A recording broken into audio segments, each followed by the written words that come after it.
എല്ലാവർക്കും മറ്റൊരു യൂട്യൂബ് സെഷനിലേക്ക് സ്വാഗതം. ഇന്ന് നമ്മൾ സ്റ്റാർട്ട് ചെയ്യുന്ന ഈ ഒരു സീരീസ് പ്രധാനമായിട്ട് ഫോക്കസ് ചെയ്യുന്നത് ഒരു ഗവൺമെന്റ് എക്സാമിന് വേണ്ടി പ്രിപ്പയർ ചെയ്യുന്ന നഴ്സസിന് വേണ്ടിയിട്ടുള്ളതാണ്. അപ്പം നഴ്സസ് എന്ന് പറയുമ്പോൾ നഴ്സിംഗ് സ്റ്റുഡൻസിനും ഇത് കാണാവുന്നതാണ്. ഡെഫിനറ്റ്ലി അത് യൂസ്ഫുൾ ആയിരിക്കും.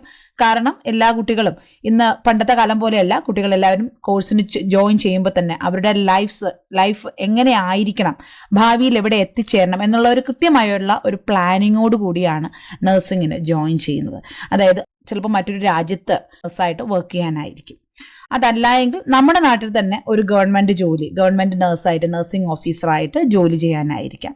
അല്ലെങ്കിൽ മറ്റു ഹയർ സ്റ്റഡീസ്, അതായത് നമ്മുടെ BSc നഴ്സിംഗ് കഴിഞ്ഞ് MSc നഴ്സിംഗോ അല്ലെങ്കിൽ മറ്റേതെങ്കിലും കോഴ്സിലോട്ട് ഡൈവേർട്ട് ചെയ്ത് പഠിക്കാനായിരിക്കാം താല്പര്യം. അപ്പോൾ ഇങ്ങനെ പല ലക്ഷ്യങ്ങളുള്ളവരാണ് നഴ്സസ് എന്ന് പറയുന്നത്. അപ്പോൾ നമ്മുടെ ഇന്ന് നമ്മൾ സ്റ്റാർട്ട് ചെയ്യുന്ന ഈ ക്വസ്റ്റ്യൻ ആൻസർ ഡിസ്കഷൻ എന്ന് പറയുമ്പോൾ മെയിനായിട്ട് നമ്മുടെ ഗവൺമെന്റ് നഴ്സസ് ആകാൻ ആഗ്രഹിക്കുന്ന നഴ്സസിന് വേണ്ടിയിട്ടുള്ളതാണ്. അതായത് നഴ്സിംഗ് കഴിഞ്ഞ് 4 വർഷത്തെ BSc നഴ്സിംഗ് കോഴ്സ് കഴിഞ്ഞ് ഒരു ഗവൺമെന്റ് കോമ്പറ്റീറ്റീവ് എക്സാം എഴുതി പാസ്സായി ഒരു ഗവൺമെന്റ് നഴ്സ് ആകാൻ ആഗ്രഹിക്കുന്ന നഴ്സസിന് മെയിനായിട്ട് ഫോക്കസ് ചെയ്തിട്ടാണ്. അപ്പോൾ നമ്മുടെ ഇന്ത്യയിലെ നഴ്സിംഗ് ഓഫീസർ ആകുക എന്ന് പറയുമ്പോൾ 2 രീതിയിലാണ് എക്സാംസ് വരുന്നത്. ഒന്ന് സെൻട്രൽ ഗവൺമെന്റ് ഹോസ്പിറ്റൽസിന്റെ എക്സാംസ് ഉണ്ട്, മറ്റൊന്ന് നമ്മുടെ കേരളത്തിൽ തന്നെ കേരള നഴ്സസ് അല്ലെങ്കിൽ എന്താ പറയുക നമ്മുടെ DHS അല്ലെങ്കിൽ DME നഴ്സസ്, സ്റ്റേറ്റ് ഗവൺമെന്റിലുള്ള നഴ്സിംഗ് എക്സാംസ്. ഇങ്ങനെ 2 കാറ്റഗറി ഉണ്ട്. അപ്പം ഞാൻ ചുരുക്കി ഒന്ന് പറയാം. നമുക്കല്ലാതെ നമുക്ക് അതിൻ്റെ നോട്ടിഫിക്കേഷൻസ് ഒക്കെ വരുമ്പോൾ അതിനെക്കുറിച്ച് ഡീറ്റെയിൽ ആയിട്ട് നിങ്ങൾക്ക് പറഞ്ഞു തരാം. ജസ്റ്റ് ചുരുക്കി ഒന്ന് പറഞ്ഞു തരാം. കേരളത്തിൽ പ്രധാനമായിട്ട് 2 എക്സാംസ് ആണ് വരുന്നത്. ഒന്ന് DHSഉം ഒന്ന് DME. DHS എന്ന് പറഞ്ഞു കഴിഞ്ഞാൽ നമ്മൾ എഴുതുന്ന ഏത് ജില്ലയിലാണോ ആ ജില്ലയിൽ തന്നെയുള്ള ജില്ലാതലത്തിലുള്ള ഹോസ്പിറ്റലുകൾ, PHC മുതൽ താലൂക്ക് ലെവൽ വരെയുള്ള ഹോസ്പിറ്റൽസ് ഉണ്ട്. ആ ചെറിയ ഹോസ്പിറ്റലുകളിൽ നമുക്ക് നഴ്സിംഗ് ഓഫീസറായിട്ട് ജോലി ചെയ്യാൻ കിട്ടുന്ന അതിന് വേണ്ടിയിട്ടുള്ള ഒരു ചാൻസ് ആണ് ഈ ഒരു DHS എക്സാം എന്ന് പറയുന്നത്. മറ്റൊന്ന് DME എക്സാം ഉണ്ട്. അത് നമ്മുടെ കേരളത്തിനകത്ത് തന്നെയുള്ള പല മെഡിക്കൽ കോളേജ് ഹോസ്പിറ്റലുകളുണ്ട്. അവിടെ മാത്രം ജോലി കിട്ടുക. അത് ടോട്ടലി എല്ലാ മെഡിക്കൽ കോളേജുകളും കൂടെ ഒരുമിച്ചുള്ള ഒരു എക്സാമാണ്. അതിൽ ഏത് മെഡിക്കൽ കോളേജിൽ വേണമെങ്കിലും ജോലി കിട്ടാം. അങ്ങനെയുള്ള വരുന്നവരും മറ്റൊരു എക്സാമാണ്. പ്രധാനമായിട്ട് ഇത് 2ആണ്. ഇതല്ലാതെ ചില ചെറിയ വേക്കൻസീസ് വരുന്ന എക്സാംസ് കണ്ടക്ട് ചെയ്യാറുണ്ട്. പക്ഷെ എപ്പോഴും നമ്മൾ മെയിൻലി ഫോക്കസ് ചെയ്യുന്നത് ഈ 2 എക്സാംസ് ആയിരിക്കും. ഇനി മറ്റൊരു കാറ്റഗറി നഴ്സസ് എന്ന് പറയുന്നത് മെയിൻലി അവർ ഫോക്കസ് ചെയ്യുന്നത് കേരള നഴ്സസ്, കേരളത്തിനുള്ളിലുള്ള DHS DME എന്നുള്ള എക്സാമിനേക്കാളും ഇന്ത്യയിൽ മറ്റേത് സ്ഥലത്തിലാണ്, ഇന്ത്യയിൽ നമ്മുടെ കേരളത്തിനോ അല്ലെങ്കിൽ പുറത്തോ ആയിട്ടുള്ള ഏതെങ്കിലും ഒരു സംസ്ഥാനത്തുള്ള സെൻട്രൽ ഗവൺമെന്റ് ഹോസ്പിറ്റലുകൾ, അതായത് നമ്മളിപ്പോൾ നേരത്തെ പല ക്ലാസ്സുകളിലും പറഞ്ഞിട്ടുള്ളത് പോലെ എയിംസ്, നോർസെറ്റ് എക്സാംസ്, അതായത് നമ്മുടെ ഇന്ത്യയിലുള്ള എല്ലാ എയിംസ് ഹോസ്പിറ്റലുകളും ഓരോ സംസ്ഥാനത്തും വളരെ കുറച്ച് സംസ്ഥാനങ്ങൾ മാത്രമാണ് സ്വന്തമായിട്ട് എയിംസ് ഇല്ലാത്തത്. ബാക്കി എല്ലാ സംസ്ഥാനങ്ങളിലും എയിംസ് ഉണ്ട്. 2-3 ബ്രാഞ്ചസ് എയിംസ് ഉള്ള സംസ്ഥാനങ്ങൾ വരെ ഉണ്ട്. അപ്പോൾ ഈ എയിംസ് എല്ലാത്തിനും കൂടി ടോട്ടലായിട്ട് ഒരു എക്സാമാണ് നടത്തുന്നത്. പണ്ട് കാലത്ത് അത് ഓരോ എയിംസിനും ഓരോരോ എക്സാംസ് ആയിരുന്നു. ഇന്ന് അങ്ങനെയല്ല, എല്ലാ എയിംസും കൂടി ഒരുമിച്ച് ഒരു 10,000 വേക്കൻസിയോളം വെച്ചിട്ടാണ് ഓരോ പ്രാവശ്യം എക്സാം നടത്തുന്നത്. ആ എക്സാം തന്നെ വർഷത്തിൽ 2 തവണ കണ്ടക്ട് ചെയ്യാറുണ്ട്. ഈ ഒരു കോമൺ എക്സാം നോർസെറ്റ് എന്നുള്ള എക്സാം പാറ്റേൺ തുടങ്ങിയിട്ട് 10 എക്സാംസ് ഓൾറെഡി കഴിഞ്ഞു.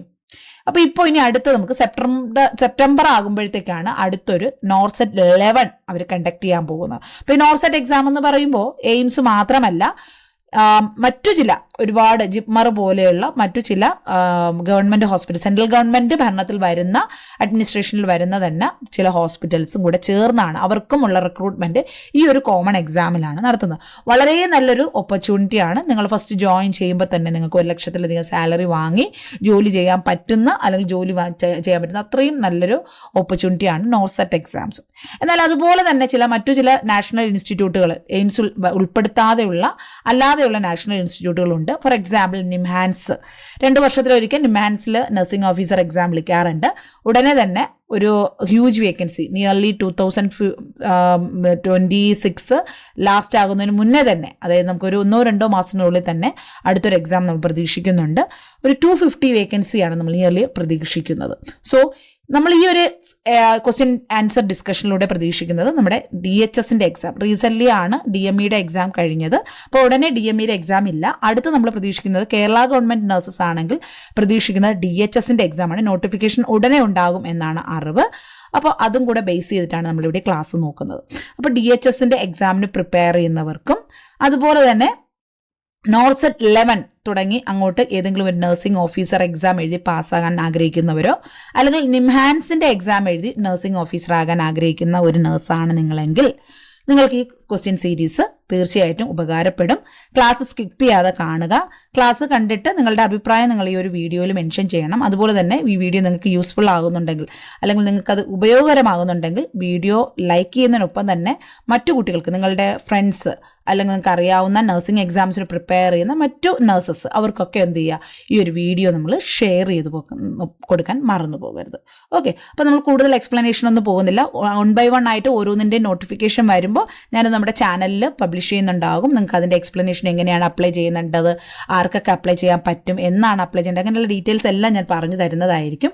ഇപ്പോൾ നമുക്ക് പഠിച്ചു തുടങ്ങാം. കാരണം ഈ എക്സാംസ് ഒക്കെ വിളിക്കുമ്പോൾ വളരെ കുറച്ച് സമയമാണ് പിന്നെ നമുക്ക് പഠിക്കാൻ കിട്ടുന്നത്. നിങ്ങൾക്കറിയാം നഴ്സിംഗിൻ്റെ 4 വർഷത്തേക്ക് ആ ഒരു സിലബസ് എന്ന് വളരെ വാസ്റ്റാണ്. നഴ്സിംഗ് എക്സാംസ് എഴുതുന്നതിനേക്കാൾ വളരെ ബുദ്ധിമുട്ടാണ് നമുക്ക് ഈ കോമ്പറ്റേറ്റീവ് എക്സാംസിന് പഠിക്കുക എന്ന് പറയുന്നത്. സിമ്പിളായിട്ട് എങ്ങനെയെങ്കിലും പോയിട്ട് എക്സാം എഴുതി എങ്ങനെയെങ്കിലും പാസ്സാകാൻ പറ്റുന്ന ഒരു കാര്യമല്ല. കാരണം നമ്മൾ 5 മാർക്കിൻ്റെയോ 10 മാർക്കിൻ്റെ എക്സാമിന് SAക്ക് എഴുതാൻ പറ്റുമ്പോൾ നമുക്ക് ഒരുവിധം കണ്ടന്റ് ആ ഒരു ഐഡിയ ഉണ്ടെങ്കിൽ നമുക്കത് എക്സ്പ്ലെയിൻ ചെയ്യാൻ പറ്റും. പക്ഷേ കോമ്പറ്റേറ്റീവ് എക്സാംസിൻ്റെ ക്വസ്റ്റ്യൻസ് എപ്പോഴും വളരെ എന്താ പറയുക, വളരെ ഡീറ്റെയിൽ ആയിട്ട് തെറവായിട്ട് നിങ്ങൾക്ക് കണ്ടന്റുകൾ അറിയാമെങ്കിൽ മാത്രമേ അതവിടെ മെൻഷൻ ചെയ്യാൻ അല്ലെങ്കിൽ കറക്റ്റായിട്ട് ആൻസർ ചെയ്യാൻ പറ്റത്തുള്ളൂ. സോ നമ്മൾ ഇന്ന് ഇവിടെ ഈ ക്ലാസ്സിൽ റീസെൻ്റ് ആയിട്ട് നടന്ന ഒരു എക്സാമിൻ്റെ ക്വസ്റ്റ്യൻ പേപ്പറിലുള്ള ക്വസ്റ്റ്യൻസ് ആണ് നോക്കുന്നത്. അതായത് റീസെൻ്റ് ആയിട്ട് നടന്ന DME എക്സാമിൻ്റെ ക്വസ്റ്റ്യൻസ് ആണ് ആദ്യം ഈ ഒരു ക്ലാസ്സിൽ നമ്മൾ സ്റ്റാർട്ട് ചെയ്യുക. അത് കഴിയുമ്പോൾ ലേറ്റസ്റ്റ് ആയിട്ട് നടന്ന പല ക്വസ്റ്റ്യൻ പേപ്പേഴ്സിൻ്റെ ക്വസ്റ്റ്യൻസ് നമ്മളിവിടെ ഡിസ്കസ് ചെയ്യുന്നതായിരിക്കും. അപ്പോൾ നിങ്ങൾക്ക് തോന്നും ക്വസ്റ്റ്യൻസ് നിങ്ങളുടെ കയ്യിലുണ്ട്, അതിൻ്റെ ആൻസർ കീ നിങ്ങളുടെ കയ്യിലുണ്ട്. പക്ഷേ ഈ ക്ലാസ് കൊണ്ട് നിങ്ങൾക്ക് എന്താണ് അഡീഷണലി ബെനിഫിറ്റ് കിട്ടാൻ പോകുന്നത്? ശ്രദ്ധിക്കുക, ഇവിടെ നമ്മുടെ ക്ലാസ്സുകളിൽ നമ്മൾ ഒരിക്കലും ക്വസ്റ്റ്യനും ആൻസറും പറഞ്ഞു പോകുകയല്ല. പല യൂട്യൂബ് ചാനലുകളിലും പല ഇൻസ്റ്റിറ്റ്യൂട്ടുകളിലൊക്കെ ആയിട്ട് ജസ്റ്റ് ക്വസ്റ്റ്യൻ വായിക്കുന്നു, അതിൻ്റെ ആൻസർ ഇന്നതാണ് എന്ന് പറഞ്ഞു പോകാറുണ്ട്. അതുകൊണ്ട് എന്താണ് അഡീഷണൽ ബെനിഫിറ്റ് കിട്ടുക? അതുകൊണ്ട് യാതൊരു ഗുണവുമില്ല. നിങ്ങൾ പഠിക്കുമ്പോൾ, അതിപ്പോൾ ഞാൻ ആരെയും ഒരു ഇൻസ്റ്റിറ്റ്യൂട്ടിനെ കുറ്റപ്പെടുത്തി പറഞ്ഞതല്ല, ഓരോരുത്തരുടെ ഓരോ ടീച്ചിങ് പാറ്റേൺ ആണ്.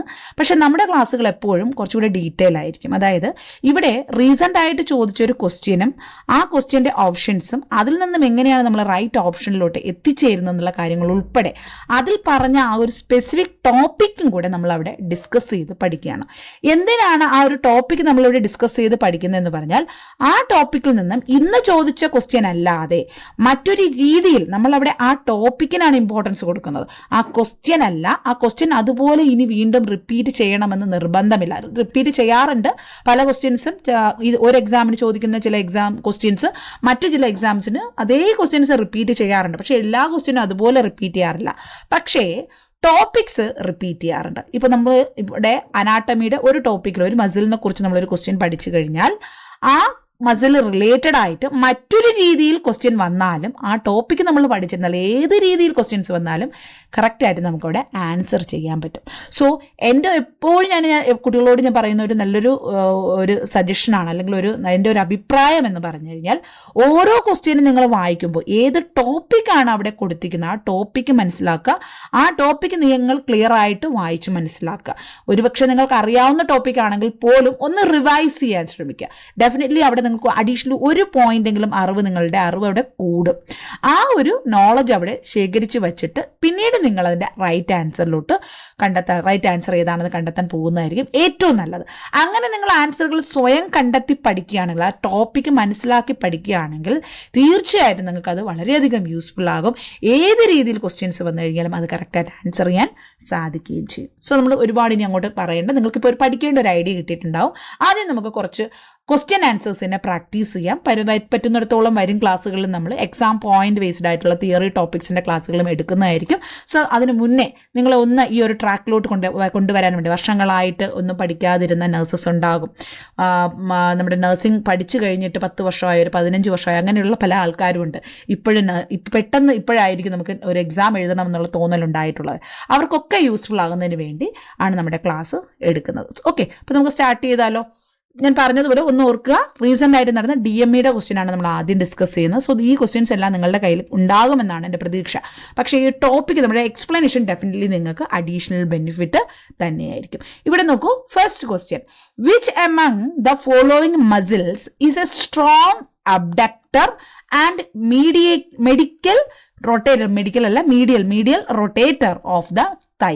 അതായത് ഈ ഒരു ക്വസ്റ്റ്യൻ്റെ പേപ്പറിൻ്റെ ഒരു പ്രശ്നമായിരുന്നു ഇത്. ഒരുപാട് മിസ്റ്റേക്സ്, സ്പെല്ലിംഗ് മിസ്റ്റേക്കുകൾ ഈ ക്വസ്റ്റ്യൻ പേപ്പറിൽ ഉണ്ടായിരുന്നു. അപ്പോൾ അതുകൊണ്ട് അത് കോപ്പി പേസ്റ്റ് ചെയ്യുമ്പോൾ ഞാൻ പരമാവധി കണ്ടതെല്ലാം ഞാൻ കറക്റ്റ് ചെയ്തിട്ടുണ്ട്. വിച്ച് എമംഗ് ഒരുപാട് ക്വസ്റ്റ്യൻ പേപ്പേഴ്സിൽ മിസ്റ്റേക്ക് ഉണ്ട്, നിങ്ങളത് ശ്രദ്ധിച്ച് തന്നെ പഠിക്കുക കേട്ടോ. Which among the following muscles is a strong abductor and medial rotator of the thigh. Thigh മസിലില് ഏറ്റവും സ്ട്രോങ് ആയിട്ടുള്ള abductor and medial rotator muscle ഏതെന്നാണ് ചോദിച്ചിരുന്നത്. 4 ഓപ്ഷൻസ് ഇവിടെ കൊടുത്തിട്ടുണ്ട്. Gluteus medius, pectineus, gracilis and obturator externus. ഇങ്ങനെ 4 ഓപ്ഷൻസ് ഇവിടെ കൊടുത്തിട്ടുണ്ട്. ഇതിൽ ഏതാണ് correct option? Which among the following strong abductor. അപ്പോൾ ഇതിന്റെ ആൻസർ പറയുന്നതിന് മുന്നേ നിങ്ങൾ ഇവിടെ നോക്കൂ. നമ്മുടെ ഗ്ലൂട്ടിയൽ റീജിയൻ, തൈയുടെ അബ്ഡക്ഷൻ ആൻഡ് റൊട്ടേഷൻ സഹായിക്കുന്ന ഗ്ലൂട്ടിയൽ റീജിയനിലുള്ള മസിൽസ് ആണ് ഈ ഒരു പിക്ചറിൽ നിങ്ങൾക്ക് കാണാൻ പറ്റുന്നത്. എനിക്കറിയാം പലർക്കും മസിൽസ് അറിയത്തില്ല. കാരണം നമ്മൾ ഫസ്റ്റ് ഇയറിൽ അനാട്ടമി ഫിസിയോളജി, ഫസ്റ്റ് ഇയറിലോ ഫസ്റ്റ് സെമസ്റ്ററിലോ അനാട്ടമി ഫിസിയോളജി പഠിക്കുമ്പോൾ വളരെ ഇമ്പോർട്ടൻ്റ് ആയിട്ട് പഠിക്കുന്ന ക്വസ്റ്റ്യൻസ്, ചാപ്റ്റേഴ്സ് എന്ന് പറയുന്നത് നമ്മുടെ respiratory system, cardiovascular system, gastro intestinal system, endocrine system, renal system, പിന്നെ ഈവൻ സ്കെൽറ്റൽ സിസ്റ്റത്തിന് പോലും നമ്മൾ ഇമ്പോർട്ടൻസ് കൊടുക്കും. പക്ഷേ അവിടെ പഠിച്ചെടുക്കാൻ ഇച്ചിരി ബുദ്ധിമുട്ടായതും എന്നാൽ ഒരു ഉത്സാഹം, ഒരു ഇൻട്രസ്റ്റ് തോന്നാത്തതുമായിട്ടുള്ള ഒരു സിസ്റ്റം എന്ന് പറയുന്നത് മസ്കുലാർ സിസ്റ്റമാണ്. അപ്പോൾ അതുപോലെ തന്നെ നമ്മുടെ തിയറി എക്സാംസിനൊന്നും അധികം ടോപ്പിക്സ് ഇതിൽ നിന്നും വരാത്തത് കൊണ്ട് പലരും അത്ര പ്രാധാന്യം കൊടുക്കാത്ത പോർഷനാണ് ഈ മസ്കുലാർ സിസ്റ്റം എന്ന് പറയുന്നത്. പക്ഷേ അതുകൊണ്ടാണ് ഞാൻ പറയുന്നത്, നമ്മൾ തിയറി പഠിക്കുന്ന സമയത്ത്, കോഴ്സ് ചെയ്യുന്ന സമയത്ത് പലപ്പോഴും നമ്മൾ ഒഴിവാക്കി വിട്ട പല ടോപ്പിക്സുകളും കോമ്പറ്റേറ്റീവ് എക്സാംസിന് വരുമ്പോൾ വളരെയധികം പ്രാധാന്യം വരാറുണ്ട്. സോ ഇങ്ങനെ നമ്മൾ എവിടെയെങ്കിലും പഠിച്ചിട്ടുണ്ടോ? ഇല്ല. നമ്മൾ ഒരിടത്തും നമ്മൾ കണ്ടിട്ടില്ലാത്ത ഒരു ടോപ്പിക്കാണ് ഈ ഒരു അബ്ഡക്ടർ, strong abductor and rotator muscles എന്ന് പറയുന്നത്. ഏതാണ്? പല മസിൽസ് നമ്മൾ പേരുകൾ കേട്ടിട്ടുണ്ട്, എവിടെ ലൊക്കേറ്റ് ചെയ്യുന്നതെന്ന് അറിയാം. ഇവിടെ നോക്കൂ, ഇവിടെ നമുക്ക് ഇലിയാ ക്രസ്റ്റ്, നമ്മുടെ ഹിപ്പിൻ്റെ ഭാഗത്തുനിന്ന് തുടങ്ങുന്ന മസിലാണ് ഗ്ലൂട്ടിയസ് മീഡിയസ് എന്ന് പറയുന്നത്. അതിന് തൊട്ട് താഴെയായിട്ട് പിൻഭാഗത്തായിട്ട് ഗ്ലൂട്ടിയസ് മിനിമസ് ഉണ്ട്. അതിൻ്റെ സൈഡിലായിട്ട് ഈ കാണുന്ന മസിലാണ് ടെൻസർ ഫേഷ്യലേറ്റ്. അപ്പോൾ ഈ മസിൽസ് എല്ലാം നിങ്ങൾ ഇന്നൊരു ദിവസം കൊണ്ട് പഠിച്ച് തീരുമെന്നല്ല ഞാൻ പറയുന്നത്. ജസ്റ്റ് നിങ്ങൾക്കൊന്ന് അനലൈസ് ചെയ്യാം. വീഡിയോ ഒന്ന് പോസ് ചെയ്ത് വെച്ചിട്ട് സമയമുണ്ടെങ്കിൽ ഈ മസിൽസുകൾ ഏതൊക്കെയാണ്. ഇവിടെ ഏറ്റവും പുറമേ ആയിട്ട് വരുന്ന നമ്മൾ ഇഞ്ചക്ഷൻ സൈറ്റ് എന്ന് പറയുന്ന ലാർജ് മസിലാണ് ഗ്ലൂട്ടിയസ് മാക്സിമസ്. പിന്നെ ഇവിടെ കാണുന്ന ഈ മസിലാണ് പെരിഫോർമിസ്. ഇങ്ങനെ പല muscles, superior gemellus, obturator internus, inferior gemellus, quadratus femoris, gluteus maximus ഇവിടെ നിന്ന് വന്നിട്ട് ഇങ്ങനെയാണ് ജോയിൻ ചെയ്യുന്നത്. അതാണ് ഗ്ലൂട്ടിയസ് മാക്സിമസ് ഇവിടെ വരുന്നത്. അപ്പോൾ അതിനുള്ളിൽ വരുന്ന ആർട്ടറീസ് ഏതൊക്കെയാണ്, വെയിൻസ് ഏതൊക്കെയാണ്, ഇതൊക്കെ ഒന്ന് ജസ്റ്റ് ഒന്ന് നോക്കി വയ്ക്കുക. ഇന്ന് നിങ്ങൾ നോക്കുമ്പോൾ അത് എല്ലാം നിങ്ങൾക്ക് മനസ്സിലാകണമെന്നില്ല, പക്ഷേ ജസ്റ്റ് ഒന്ന് മനസ്സിലാക്കി വയ്ക്കുക. ഇതേ രീതിയിലുള്ള ക്വസ്റ്റ്യൻസ് ഇനിയും വരുമ്പോൾ, നമ്മൾ ഇതേ ടോപ്പിക്സ് വീണ്ടും പഠിക്കുമ്പോൾ നിങ്ങൾ ഈ ടോപ്പിക്സ് തറവ് ആകും. ഇനി നമുക്ക് അതിൻ്റെ എക്സ്പ്ലനേഷനിലോട്ട് പോകാം. നമ്മുടെ തൈ മസിൽസ് അല്ലെങ്കിൽ ഹിപ്പ് റീജിയനിലുള്ള മസിൽസ് ആണ് ഇവിടെ കൊടുത്തിരിക്കുന്നത്. പ്രധാനമായിട്ട് ആദ്യത്തേത് ഗ്ലൂട്ടിയസ് മാക്സിമസ്. ഗ്ലൂട്ടിയസ് മാക്സിമസ് എന്ന് പറയുന്നത് എവിടെയാണ് കാണപ്പെടുന്നത്? ഇലിയാ ക്രസ്റ്റ്, പോസ്റ്റീരിയർ ഗ്ലൂട്ടിയൻ ലൈനിൽ and lateral surface of ilium, sacrum, coccyx and thoracolumbar fascia, ഈ ഭാഗത്താണിത് കാണപ്പെടുന്നത്. ഇത് എന്തിന് സഹായിക്കുന്നു എന്ന് പറഞ്ഞാൽ നമ്മുടെ കാല്, നമ്മുടെ ലെഗ്, ലോവർ ലിംബ് എക്സ്റ്റൻഷൻ നടത്താനും അതുപോലെ ലാറ്ററൽ റൊട്ടേഷൻ നടത്താനും സഹായിക്കുന്ന മസിലാണ് ഗ്ലൂട്ടിയസ് മാക്സിമസ്. അപ്പോൾ എത്രത്തോളം സ്പെസിഫിക് ആയിട്ട് ക്വസ്റ്റ്യൻ പോയിരിക്കുന്നു എന്നുള്ളത് നിങ്ങൾ മനസ്സിലാക്കണം. നമുക്ക് ഈ മസിൽസിന്റെ പേരുകൾ അറിയാം, മസിൽസിന്റെ പേര് കേട്ടാൽ ഇത് ഏത് റീജിയണിലാണെന്ന് അറിയാം. പക്ഷെ നമ്മുടെ ക്വസ്റ്റ്യൻ എന്തായിരുന്നു? ഏതോ ഒരു മസിൽ, ഇതിൽ ഏതോ ഒരു മസിലിന്റെ അതിന്റെ ഫങ്ഷൻ, അതെങ്ങനെയാണ് മൂവിങ് നടത്തുന്നത് എന്നുള്ളതാണ് നമ്മൾ അറിയേണ്ടത്. So we have to know about these all actions. ഇവിടെ ഗ്ലൂട്ടിയസ് മാക്സിമസ് എന്ന് പറയുന്നത് നമ്മുടെ കാല് എക്സ്റ്റെൻഡ് ചെയ്യാനും ലാറ്ററലി ഹിപ്പ് റൊട്ടേറ്റ് ചെയ്യാനും സഹായിക്കുന്നു. ഇത് സപ്ലൈ ചെയ്യുന്ന ഗ്ലൂട്ടിയസ് മാക്സിമസ് സപ്ലൈ ചെയ്യുന്ന നെർവ് ഏതാണ്? ഇൻഫീരിയർ ഗ്ലൂട്ടിയൽ നെർവാണ്. L5 X2 കമ്പൈൻഡ് ആയിട്ട് അതിൻ്റെ ഇടയിൽ നിന്നും സ്റ്റാർട്ട് ചെയ്യുന്ന ഒരു ബ്രാഞ്ചാണിത് ഇൻഫീരിയർ ഗ്ലൂട്ടിയൽ നെർവ് എന്ന് പറയുന്നത്. ഇതാണ് ഗ്ലൂട്ടിയസ് മാക്സിമസിലോട്ട് ഇവിടെ സപ്ലൈ ചെയ്യുന്നത്. Understood? Extension and lateral rotation. രണ്ടാമത്തെ മസിൽ ഏതാണ് പറയുന്നത്? Gluteus medius. ഗ്ലൂട്ടിയസ് മീഡിയസ് എന്ന് പറയുന്നത് എന്തിനെ സഹായിക്കുന്നു? Abduction and medial rotation at the hip. So here is our answer. നമ്മുടെ ക്വസ്റ്റ്യൻ എന്തായിരുന്നു? Strong muscle, muscles is a strong abductor and medial rotator. അബ്ഡക്ടറും മീഡിയൽ റൊട്ടേറ്ററും അവിടെ തന്നെ കറക്റ്റ് നമുക്ക് ആൻസർ കിട്ടി, ഗ്ലൂട്ടിയസ് മീഡിയസ്. എന്നാൽ പോലും നമുക്ക് ബാക്കിയുള്ളതും കൂടെ ഒന്ന് നോക്കണം. ഇവിടെ എല്ലാ മസിൽസും ഞാൻ ഇവിടെ കൊടുത്തിട്ടുണ്ട്. സപ്പോസ് നിങ്ങളുടെ കയ്യിൽ സ്റ്റഡി മെറ്റീരിയൽസ് ഒന്നും ഇല്ലാത്തവരാണെങ്കിൽ നമ്മുടെ ക്ലാസ് അത്രത്തോളം നിങ്ങൾക്ക് ബെനിഫിഷ്യൽ ആകണം. അതുകൊണ്ട് തന്നെയാണ് പഠിക്കാനുള്ള കണ്ടന്റ്സ് കൂടെ ഞാൻ ഈ സ്ക്രീനിൽ ഉൾപ്പെടുത്തുന്നത്. വീഡിയോ പോസ് ചെയ്തതൊന്ന് വായിക്കുക, അത് പഠിച്ചു കഴിഞ്ഞ് ഒന്ന് നോട്ട് ചെറുതായിട്ട് പ്രിപ്പയർ ചെയ്ത് കഴിഞ്ഞ് അടുത്ത ക്വസ്റ്റ്യനിലോട്ട് പോകുക. Gluteus medius, the action, abduction and medial rotation. So correct option is first one, option A, gluteus medius. Next pectineus ഉണ്ട്, gracilis ഉണ്ട്, obturator externus ഉണ്ട്. ഓക്കെ, ബാക്കിയുള്ള മസിൽസും കൂടെ നമുക്ക് വായിച്ചു നോക്കാം. ഇവിടെ ഗ്ലൂട്ടിയസ് മിനിമസ് ഉണ്ട്, അബ്ഡക്ഷനും മീഡിയൽ റൊട്ടേഷനും ഹിപ്പ് സാധ്യമാണ്. പക്ഷെ ഇത് വളരെ സ്മോൾ ആണ്, മീഡിയസിനേക്കാളും ചെറിയ മസിലാണ് മിനിമസ് എന്ന് പറയുന്നത്. സോ അവിടെ സ്ട്രോങ് മസിലാണ് നമുക്ക് ക്വസ്റ്റ്യൻ വന്നത്. So we choose gluteus medias. Next അടുത്ത ബാക്കിയുള്ള മസിൽസ് ഇവിടെ കൊടുത്തിട്ടുണ്ട്. ഗ്രേഷ്യലിസ് കൊടുത്തിട്ടുണ്ട്, പെക്ടിനിയസ് കൊടുത്തിട്ടുണ്ട്. ഇതിന്റെ എല്ലാ ആക്ഷൻസ് നോക്കാൻ നിങ്ങൾക്ക്. പെക്ടിനിയസ് എന്ന് പറയുന്നത് ഫ്ലക്ഷനും മീഡിയൽ റൊട്ടേഷനും അഡക്ഷനും ആണ് അവിടെ സാധ്യമാക്കുന്നത്.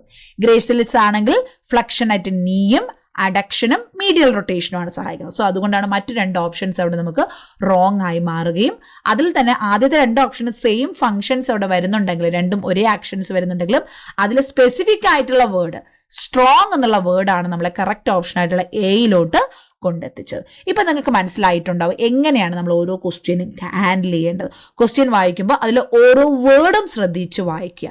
അതായത് മസിൽ ഏതിലൊരു മസിലാണെന്ന് പറഞ്ഞു, അബ്ഡക്ടറിനും മീഡിയൽ റൊട്ടേറ്ററും ആയിട്ടുള്ള തൈലുള്ള മസിലാണെന്ന് പറഞ്ഞു. അങ്ങനെ വരുമ്പോൾ നമുക്ക് ഡൗട്ട് വരും അവിടെ ഗ്ലൂട്ടിയസ് മീഡിയസും മിനിമസും ഒക്കെ ഇല്ലയോ എന്നുള്ളത്. അവിടെ രണ്ട് മസിൽസ് ഉണ്ടല്ലോ എന്ന്. അപ്പോൾ അതിൽ സ്ട്രോങ് മസിലാണ് ചോദിച്ചത്. That is gluteus medius. Gluteus medius is a strong abductor and medial rotator of the thigh. ഇനി നമുക്ക് രണ്ടാമത്തെ ഓപ്ഷനിലോട്ട് പോകാം. സോ ഇപ്പോൾ നിങ്ങൾക്ക് കൃത്യമായിട്ട് എന്ത് മനസ്സിലായി? ഈ മസിൽസുകളെല്ലാം ഒരു ഇമ്പോർട്ടൻറ്റ് ടോപ്പിക്കാണ്. നമ്മുടെ കേരള നഴ്സിംഗ് എക്സാംസിന് DHSO DME ഒക്കെ എക്സാംസ് എഴുതാൻ പോകുന്നവർ, അല്ലെങ്കിൽ നോർസെറ്റ് എക്സാം എഴുതാൻ പോകുന്നവർ, അല്ലെങ്കിൽ നിംഹാൻസ് എഴുതാൻ പോകുന്നവരെല്ലാം ഈ ടോപ്പിക്സ് ഒന്ന് നോക്കിയിട്ട് പോകേണ്ട, അത്യാവശ്യം ഒന്ന് മനസ്സിലാക്കി വെച്ചിട്ട് പോകേണ്ട ഒരു ടോപ്പിക്കാണെന്ന് മനസ്സിലാക്കി അല്ലേ? അപ്പോൾ അതൊന്ന് നോട്ട് ചെയ്ത് വെക്കാം. നെക്സ്റ്റ് ഞാനിവിടെ കുറച്ചുകൂടെ ഡീറ്റെയിൽസ് നിങ്ങൾക്ക് വേണ്ടി ഇവിടെ കൊടുത്തിട്ടുണ്ട്. അതായത് ഓരോ മസിൽസും ഏത് ഭാഗത്തുനിന്ന് ഒറിജിൻ ചെയ്യുന്നു, അല്ലെങ്കിൽ അത് ഏത് ഭാഗത്ത് ഇൻസേർട്ട് ആകുന്നു. നിങ്ങൾക്ക് ഈ പിക്ചർ വെച്ച് കമ്പയർ ചെയ്യാൻ. ഗ്ലൂട്ടിയസ് മാക്സിമസ് എവിടെ നിന്ന് സ്റ്റാർട്ട് ചെയ്യുന്നു, ഇവിടെ ഡീറ്റെയിൽസ് കൊടുത്തിട്ടുണ്ട്. എവിടെ നിന്നാണ് തുടങ്ങുന്നത്, എവിടെയാണ് അത് വന്ന് എൻഡ് ചെയ്യുന്നത്, ഈ ഭാഗത്ത് ഏത് ഭാഗത്താണ് വന്ന് എൻഡ് ചെയ്യുന്നത്, അതിൻ്റെ ഡീറ്റെയിൽസ് കൊടുത്തിട്ടുണ്ട്. ഡീറ്റെയിൽ ആയിട്ട് പഠിക്കണമെന്നുള്ളവർക്ക് ഇത് ഉപയോഗിക്കാവുന്നതാണ്. എല്ലാ മസിൽസിൻ്റെയും ഡീറ്റെയിൽസ് ഇവിടെ കൊടുത്തിട്ടുണ്ട്. ഇനി രണ്ടാമത്തെ question, which among the following organ has both skeletal and smooth muscles in its muscularis externa? നമുക്കറിയാം ഗ്യാസ്ട്രോ ഇൻറ്റസ്റ്റൈനൽ സിസ്റ്റം, അതിൻ്റെ അനാട്ടമി പഠിച്ചപ്പോൾ ടോട്ടലി അതിൻ്റെ പല ലെയറുകൾ പഠിച്ചിട്ടുണ്ട്. നമുക്കിവിടെ തന്നിരിക്കുന്ന 4 ഓപ്ഷനും വന്നിട്ട് ഏത് സിസ്റ്റത്തിലുള്ളത് തന്നെയാണ്? GI സിസ്റ്റത്തിലുള്ളതാണ്, ഗ്യാസ്ട്രോ ഇൻറ്റസ്റ്റൈനൽ സിസ്റ്റത്തിലുള്ളതാണ്. ഇവിടെ ഇതിൽ എല്ലാത്തിലും മസ്കുലാരിസ് എക്സ്റ്റേണ ഉണ്ട്. മസ്കുലാരിസ് എക്സ്റ്റേണ എന്ന് പറയുന്ന ഒരു ലെയർ അതിനകത്ത് വരുന്നുണ്ട്. അകത്തു നിന്നും പുറത്തു നിന്നും ഒക്കെ ലെയറായിട്ട് നമ്മുടെ ഓരോ ഓർഗൻസും ഗ്യാസ്ട്രോ ഇൻറ്റസ്റ്റൈനൽ സിസ്റ്റത്തിലുള്ള നമ്മുടെ ഈസോഫാഗസിൽ തുടങ്ങി ഏനസ് വരെയുള്ള കംപ്ലീറ്റ് ഒരു ട്യൂബുലാർ സ്ട്രക്ചറാണ്. അതിൻ്റെ എല്ലാ ഭാഗത്തും ലെയേഴ്സ് അവിടെ വരുന്നുണ്ട്. ഈ ലെയറുകളിൽ മസ്കുലാരിസ് എക്സ്റ്റേണയിൽ തന്നെ സ്കെൽറ്റൽ മസിലും സ്മൂത്ത് മസിലും കാണപ്പെടും. 2 തരത്തിലുള്ള മസിൽസും കാണപ്പെടുന്നത് ഏത് ഓർഗൻ ആണെന്നാണ് ചോദിച്ചിരിക്കുന്നത്. ജജുനമാണോ, ഈസോഫാഗസ് ആണോ, സ്റ്റൊമക് ആണോ, ഡിയോഡിനമാണോ എന്നുള്ളതാണ്. അപ്പോൾ ഇവിടെ നമ്മൾ പല ഓർഗൻസിൻ്റെ സ്ട്രക്ചർ പഠിക്കുമ്പോൾ അവിടെ ഓരോന്നിൻ്റെ എല്ലാത്തിലും സ്മൂത്ത് മസിൽസ് ഉണ്ടെന്ന് എല്ലാവർക്കും ഉറപ്പാണ്. പക്ഷേ സ്കെൽറ്റൽ മസിൽ ഏതിലാണ് കാണപ്പെടുന്നത്? ഈസോഫാഗസ് ആണ് അവിടെ സ്കെൽറ്റൽ മസിൽസും കാണപ്പെടുന്നത്. ഈസോഫാഗസ് മാത്രം നമ്മുടെ GI സിസ്റ്റത്തിലൊരു പ്രത്യേകതയുണ്ട്. അതിനകത്ത് എന്താണ് സ്ട്രക്ചറലി അവിടെ ആ ഒരു സ്ട്രെങ്ത് കിട്ടാൻ വേണ്ടി അവിടെ നമുക്ക് സ്കെൽറ്റൽ മസിൽസ് കൂടെ വരുന്നുണ്ട്. അതിൻ്റെ ഈസോഫാഗസിൻ്റെ എല്ലാ ഭാഗത്തും ഇല്ല, സുപ്പീരിയർ എൻഡിൽ മാത്രം, സുപ്പീരിയർ അല്ലെങ്കിൽ അപ്പർ തേർഡിൽ എൻറ്റേർലി അവിടെ സ്കെൽറ്റൽ മസിൽസ് ആണ് കാണപ്പെടുന്നത്. മിഡിൽ തേർഡ് ആവുമ്പോൾ അവിടെ സ്കെൽറ്റൽ മസിൽസും ഉണ്ട്, സ്മൂത്ത് മസിൽസും ഉണ്ട്. ഇൻഫീരിയർ ലോവർ തേർഡ് ആവുമ്പോൾ അവിടെ സ്മൂത്ത് മസിൽസ് മാത്രമേ കാണുന്നുള്ളൂ. ഈസോഫാഗസിൻ്റെ സ്ട്രക്ചറാണ് ഇവിടെ പറയുന്നത്. ഈസോഫാഗസിൻ്റെ അപ്പർ തേർഡ് ഏറ്റവും മുകൾ ഭാഗത്ത് 3ൽ 1 ഭാഗം ഏറ്റവും മുകളിൽ നോക്കിക്കഴിഞ്ഞാൽ അവിടെ സ്കെൽറ്റൽ മസിൽസ് ആണ് കാണപ്പെടുന്നത്. മിഡിലായിട്ടുള്ള part skeletal muscles smooth muscles mix ആയിട്ടാണ് കാണുന്നത്. അതിൻ്റെ ലോവർ തേർഡ് വന്നിട്ട് സ്മൂത്ത് മസിൽസ് മാത്രമാണ് കാണപ്പെടുന്നത്. ജെജിനത്തിൽ അവിടെ സ്മൂത്ത് മസിൽസ് മാത്രമേ ഉള്ളൂ. എൻ്റെ only 2 different muscles, 2 smooth muscles ആണ് അവിടെ കാണപ്പെടുന്നത്. സർക്കുലാർ ലെയർ ആയിട്ടും ഔട്ടർ ലോഞ്ചിറ്റ്യൂണൽ ലെയർ ആയിട്ടും രണ്ടും സ്മൂത്ത് മസിൽസ്. സ്റ്റൊമക്കിലായാലും അതുപോലെ തന്നെ അവിടെ ഇന്നർ ഒബ്ലിക്കും മിഡിൽ സർക്കുലാറും ഔട്ടർ ലോഞ്ചിറ്റ്യൂണൽ മസിൽസ് ആണ്, എല്ലാം തന്നെ സ്മൂത്ത് മസിൽസ് തന്നെയാണ്. അവിടെ എന്തില്ല, സ്കെൽറ്റൽ മസിൽസ് ഇല്ല. ഡിയോഡിനത്തിലും അവിടെ എന്ത് മാത്രമേ ഉള്ളൂ, സ്മൂത്ത് മസിൽസ് മാത്രമേ കാണപ്പെടുന്നുള്ളൂ. So correct option is oesophagus. So ഇതും ഒരു ഇമ്പോർട്ടൻ്റ് ആയിട്ടുള്ള പോയിന്റ് ആണ്. നിങ്ങൾ അനാട്ടമി ഫിസിയോളജി പലപ്പോഴും കോമ്പറ്റേറ്റീവ് എക്സാംസിന് പ്രിപ്പയർ ചെയ്യുന്ന നഴ്സസിന്റെ ഒരു തെറ്റായ ധാരണ എന്ന് പറയുന്നത് എല്ലാ അഡ്വാൻസ്ഡ് ടോപ്പിക്സ് മാത്രമേ എക്സാമിന് ചോദിക്കത്തുള്ളൂ എന്നാണ്. അതായത് ഒബ്സ്ട്രിക്സ് ആൻഡ് ഗൈനക്കോളജി, അതുപോലെ paediatric nursing, mental health nursing, adult health nursing, അതായത് മെഡിക്കൽ സർജിക്കൽ നഴ്സിംഗ്, ഇങ്ങനെയുള്ള ടോപ്പിക്കുകൾ മാത്രമേ ചോദിക്കൂ എന്നാണ് പൊതുവേ ഉള്ളൊരു വിശ്വാസം. എന്നാൽ അങ്ങനെയല്ല. നിങ്ങൾ കഴിഞ്ഞ വർഷങ്ങളിൽ നടന്ന എക്സാംസിൻ്റെ ക്വസ്റ്റ്യൻ പേപ്പറുകൾ നോക്കിക്കഴിഞ്ഞാൽ മനസ്സിലാകും, എല്ലാ സബ്ജക്ട്സിൽ നിന്നും മിനിമം 5 ക്വസ്റ്റ്യനുകൾ അനാട്ടമി ഫിസിയോളജി എന്ന് വരാറുണ്ട്, 5 ക്വസ്റ്റ്യൻ സോഷ്യോളജി എന്ന് വരാറുണ്ട്, 5 ക്വസ്റ്റ്യൻ വന്ന് ഫിസിയോളജി എന്ന് വരാറുണ്ട്, 5 ക്വസ്റ്റ്യൻ വന്ന് നമ്മുടെ സൈക്കോളജി എന്ന് വരാറുണ്ട്. ഓരോ ടോപ്പിക്കും നമ്മുടെ പീഡിയാട്രിക്സിനായാലും മെൻ്റൽ ഹെൽത്ത് നഴ്സിംഗിനായാലും അതുപോലെ ഒബ്സ്ട്രിക്കൽ നഴ്സിംഗ് എല്ലാ സബ്ജക്ട്സിൽ നിന്നും ഒരു 4-5 ക്വസ്റ്റ്യൻ എപ്പോഴും മിക്സ്ഡ് ആയിട്ടാണ് എക്സാംസ് കണ്ടക്ട് ചെയ്യുന്നത്. സോ അതുകൊണ്ട് ഒരിക്കലും നിങ്ങൾ അനാട്ടമിയും ഫിസിയോളജി നെഗ്ലക്റ്റ് ചെയ്യരുത്. അവിടെ അനാട്ടമി പഠിക്കുമ്പോൾ ഓരോ ഓർഗൻസിനെ ഡീറ്റെയിൽ ആയിട്ടുള്ള മൈക്രോസ്കോപ്പിക് സ്ട്രക്ചേഴ്സ് ഉൾപ്പെടെ തന്നെ പഠിക്കുക. അത് നിങ്ങൾക്ക് ഡെഫിനറ്റ്ലി യൂസ്ഫുൾ ആകും. ഇത് ഈ ക്വസ്റ്റ്യനിൽ തന്നെ നിങ്ങൾക്ക് മനസ്സിലായിട്ടുണ്ടാവും. നമ്മൾ ഈസോഫാഗസിനെ കുറിച്ച് അതിൻ്റെ ലെങ്ത്, സൈസ്, സറൗണ്ടിങ് സ്ട്രക്ചേഴ്സ്, അതിൻ്റെ ഫങ്ഷൻസ്, എവിടെ നിന്ന് ഏതുവരെ എക്സ്റ്റെൻഡ് ചെയ്ത് നിൽക്കുന്നു എല്ലാം നമ്മൾ പഠിച്ചിട്ടുണ്ട്. പക്ഷേ അതിൽ സ്കെൽറ്റൽ മസിൽസ്, അതിൽ ഏതൊക്കെ മസിൽസ് ഉണ്ടെന്ന് പറഞ്ഞു, അതിൽ സ്കെൽറ്റൽ മസിൽസ് ഏത് ഭാഗത്താണ് കാണപ്പെടുന്നതെന്ന് ഒരിക്കലും പലപ്പോഴും നമ്മൾ നോട്ട് ചെയ്യാത്തൊരു കാര്യമാണ്. സോ ഈ ഒരു ക്വസ്റ്റ്യൻ വന്നതോടെ നിങ്ങൾക്ക് മനസ്സിലായി. എന്ത് മനസ്സിലായി? GI സിസ്റ്റത്തിൻ്റെ ആദ്യ ഭാഗമായിട്ടുള്ള മൗത്ത് കഴിഞ്ഞാൽ അടുത്ത് ഈസോഫാഗസ് സ്റ്റാർട്ട് ചെയ്യുമ്പോൾ അതിൻ്റെ അപ്പർ പാർട്ട് സ്കെൽറ്റൽ മസിൽസ് കൊണ്ടാണ്, സ്ട്രയേറ്റഡ് മസിൽസ് കൊണ്ടാണ് നിർമ്മിച്ചിരിക്കുന്നത്. അതിൻ്റെ ലോവർ പാർട്ട് സ്മൂത്ത് മസിൽസ് മാത്രവും, മധ്യഭാഗം മിഡിൽ ഭാഗം എന്ത് ചെയ്യുന്നു, സ്കെൽറ്റൽ മസിൽസും സ്മൂത്ത് മസിൽസും രണ്ടും ചേർന്നാണ് നിർമ്മിച്ചിരിക്കുന്നത്. സോ കറക്റ്റ് ഓപ്ഷൻ എന്ന് പറയുന്നത് ഓപ്ഷൻ ബി ആണ്, ഈസോഫാഗസ്. ഓക്കെ, നെക്സ്റ്റ് നമുക്ക് മൂന്നാമത്തെ ക്വസ്റ്റ്യനിലോട്ട് പോകാം. ദ സെറിബ്രൽ ആർട്ടീരിയൽ സർക്കിൾ, അല്ലെങ്കിൽ എന്ത് പറയുന്നു, circle of Willis. Very very common and interested and repeated question in all nursing officer exams. അതായത് നമ്മുടെ ഇന്ത്യയിൽ നടക്കുന്ന അല്ലെങ്കിൽ പുറത്ത് ഏത് എക്സാം, എല്ലാ തരത്തിലുള്ള നഴ്സിംഗ് ഓഫീസർ എക്സാംസിനകത്തും കോമൺ ആയിട്ട് ചോദിക്കുന്ന ഒരു ടോപ്പിക്കാണ്, ക്വസ്റ്റ്യൻസ് വരുന്ന ഒരു ടോപ്പിക്കാണ് സർക്കിൾ ഓഫ് വില്ലിസ് എന്ന് പറയുന്നത്. എന്താണ് സർക്കിൾ ഓഫ് വില്ലിസ്? നമ്മുടെ ബ്രെയിനിലോട്ടുള്ള ബ്ലഡ് സപ്ലൈ, ബ്രെയിനിൽ പല ആർട്ടറീസ് വരാറുണ്ട്. ആ ആർട്ടറീസ് എല്ലാം ചേർന്ന് ഒരു സർക്കിൾ ഫോം ചെയ്യാറുണ്ട്. ആ സർക്കിളിനെയാണ് നമ്മൾ സർക്കിൾ ഓഫ് വില്ലിസ് എന്ന് പറയുന്നത്. സെറിബ്രൽ ആർട്ടീരിയൽ സർക്കിൾ എന്നാണ് പറയുന്നത്. സെറിബ്രത്തിനുള്ളിലുള്ള ആർട്ടറീസ് കൊണ്ടുള്ള ഒരു സർക്കിൾ. അപ്പം പല ആർട്ടറീസ് ആണ് ഇതിനുള്ളിൽ ചേരുന്നതെന്ന് പറഞ്ഞു. അങ്ങനെയാണെങ്കിൽ താഴെ പറയുന്ന 4 ഓപ്ഷൻസിൽ ഏത് ആർട്ടറിയാണ് ഇതിൽ വരാത്തത് എന്നുള്ളതാണ് ക്വസ്റ്റ്യൻ.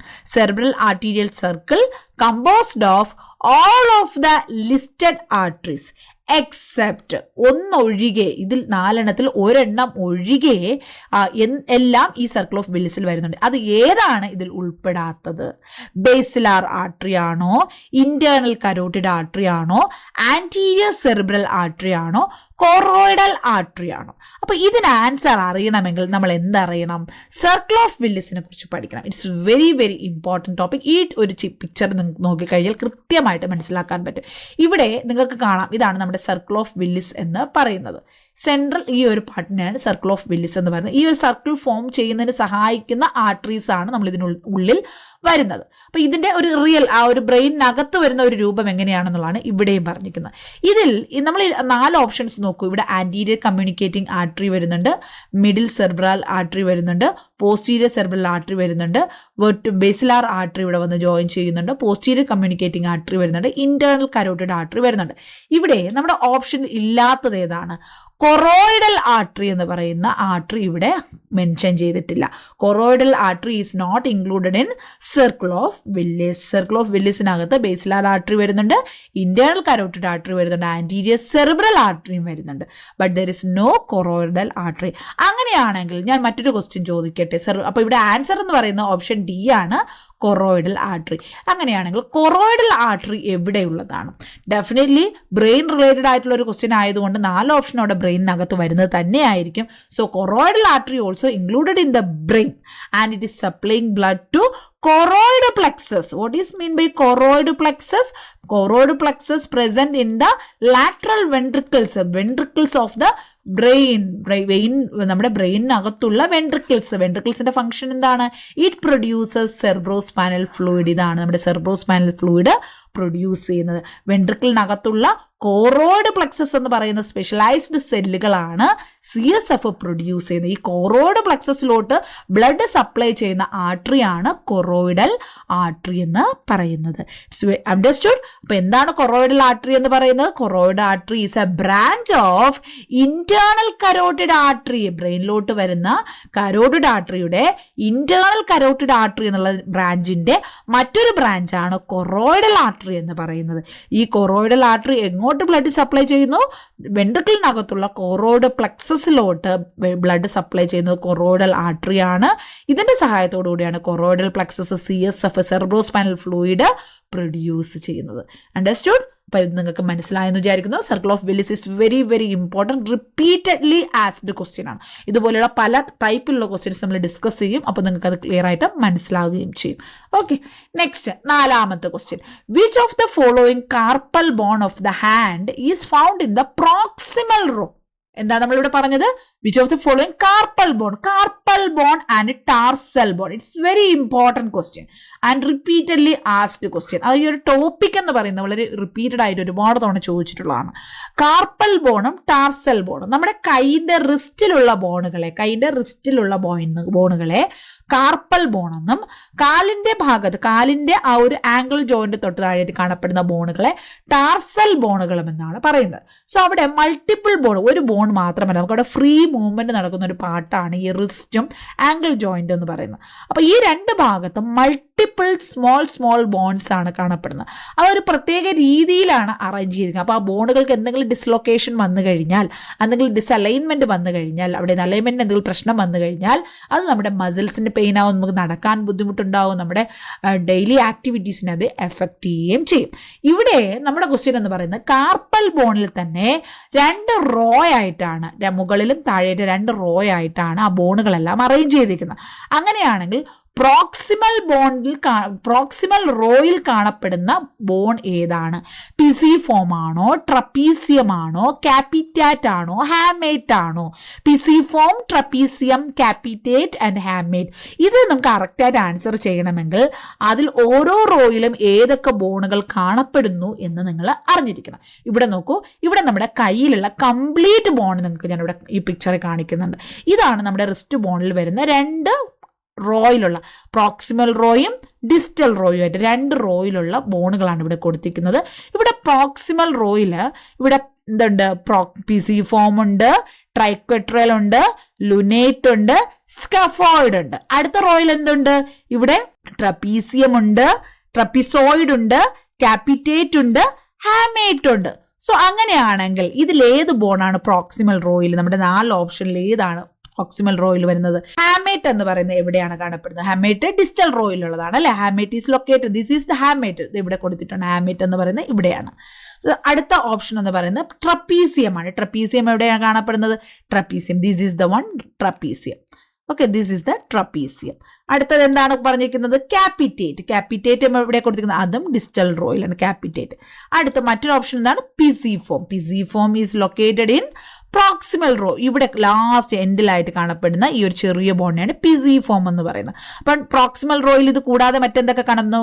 പിസിഫോം കാണുന്നുണ്ട്, ട്രൈക്കോട്രൈൽ കാണുന്നുണ്ട്, ലുനേറ്റ് കാണുന്നുണ്ട്, സ്കെഫോയിഡ് കാണുന്നുണ്ട്. അപ്പൊ ഇതിന്റെ എല്ലാം ഷേപ്പുകളെ വെച്ചിട്ട് ക്വസ്റ്റ്യൻസ് വരാം.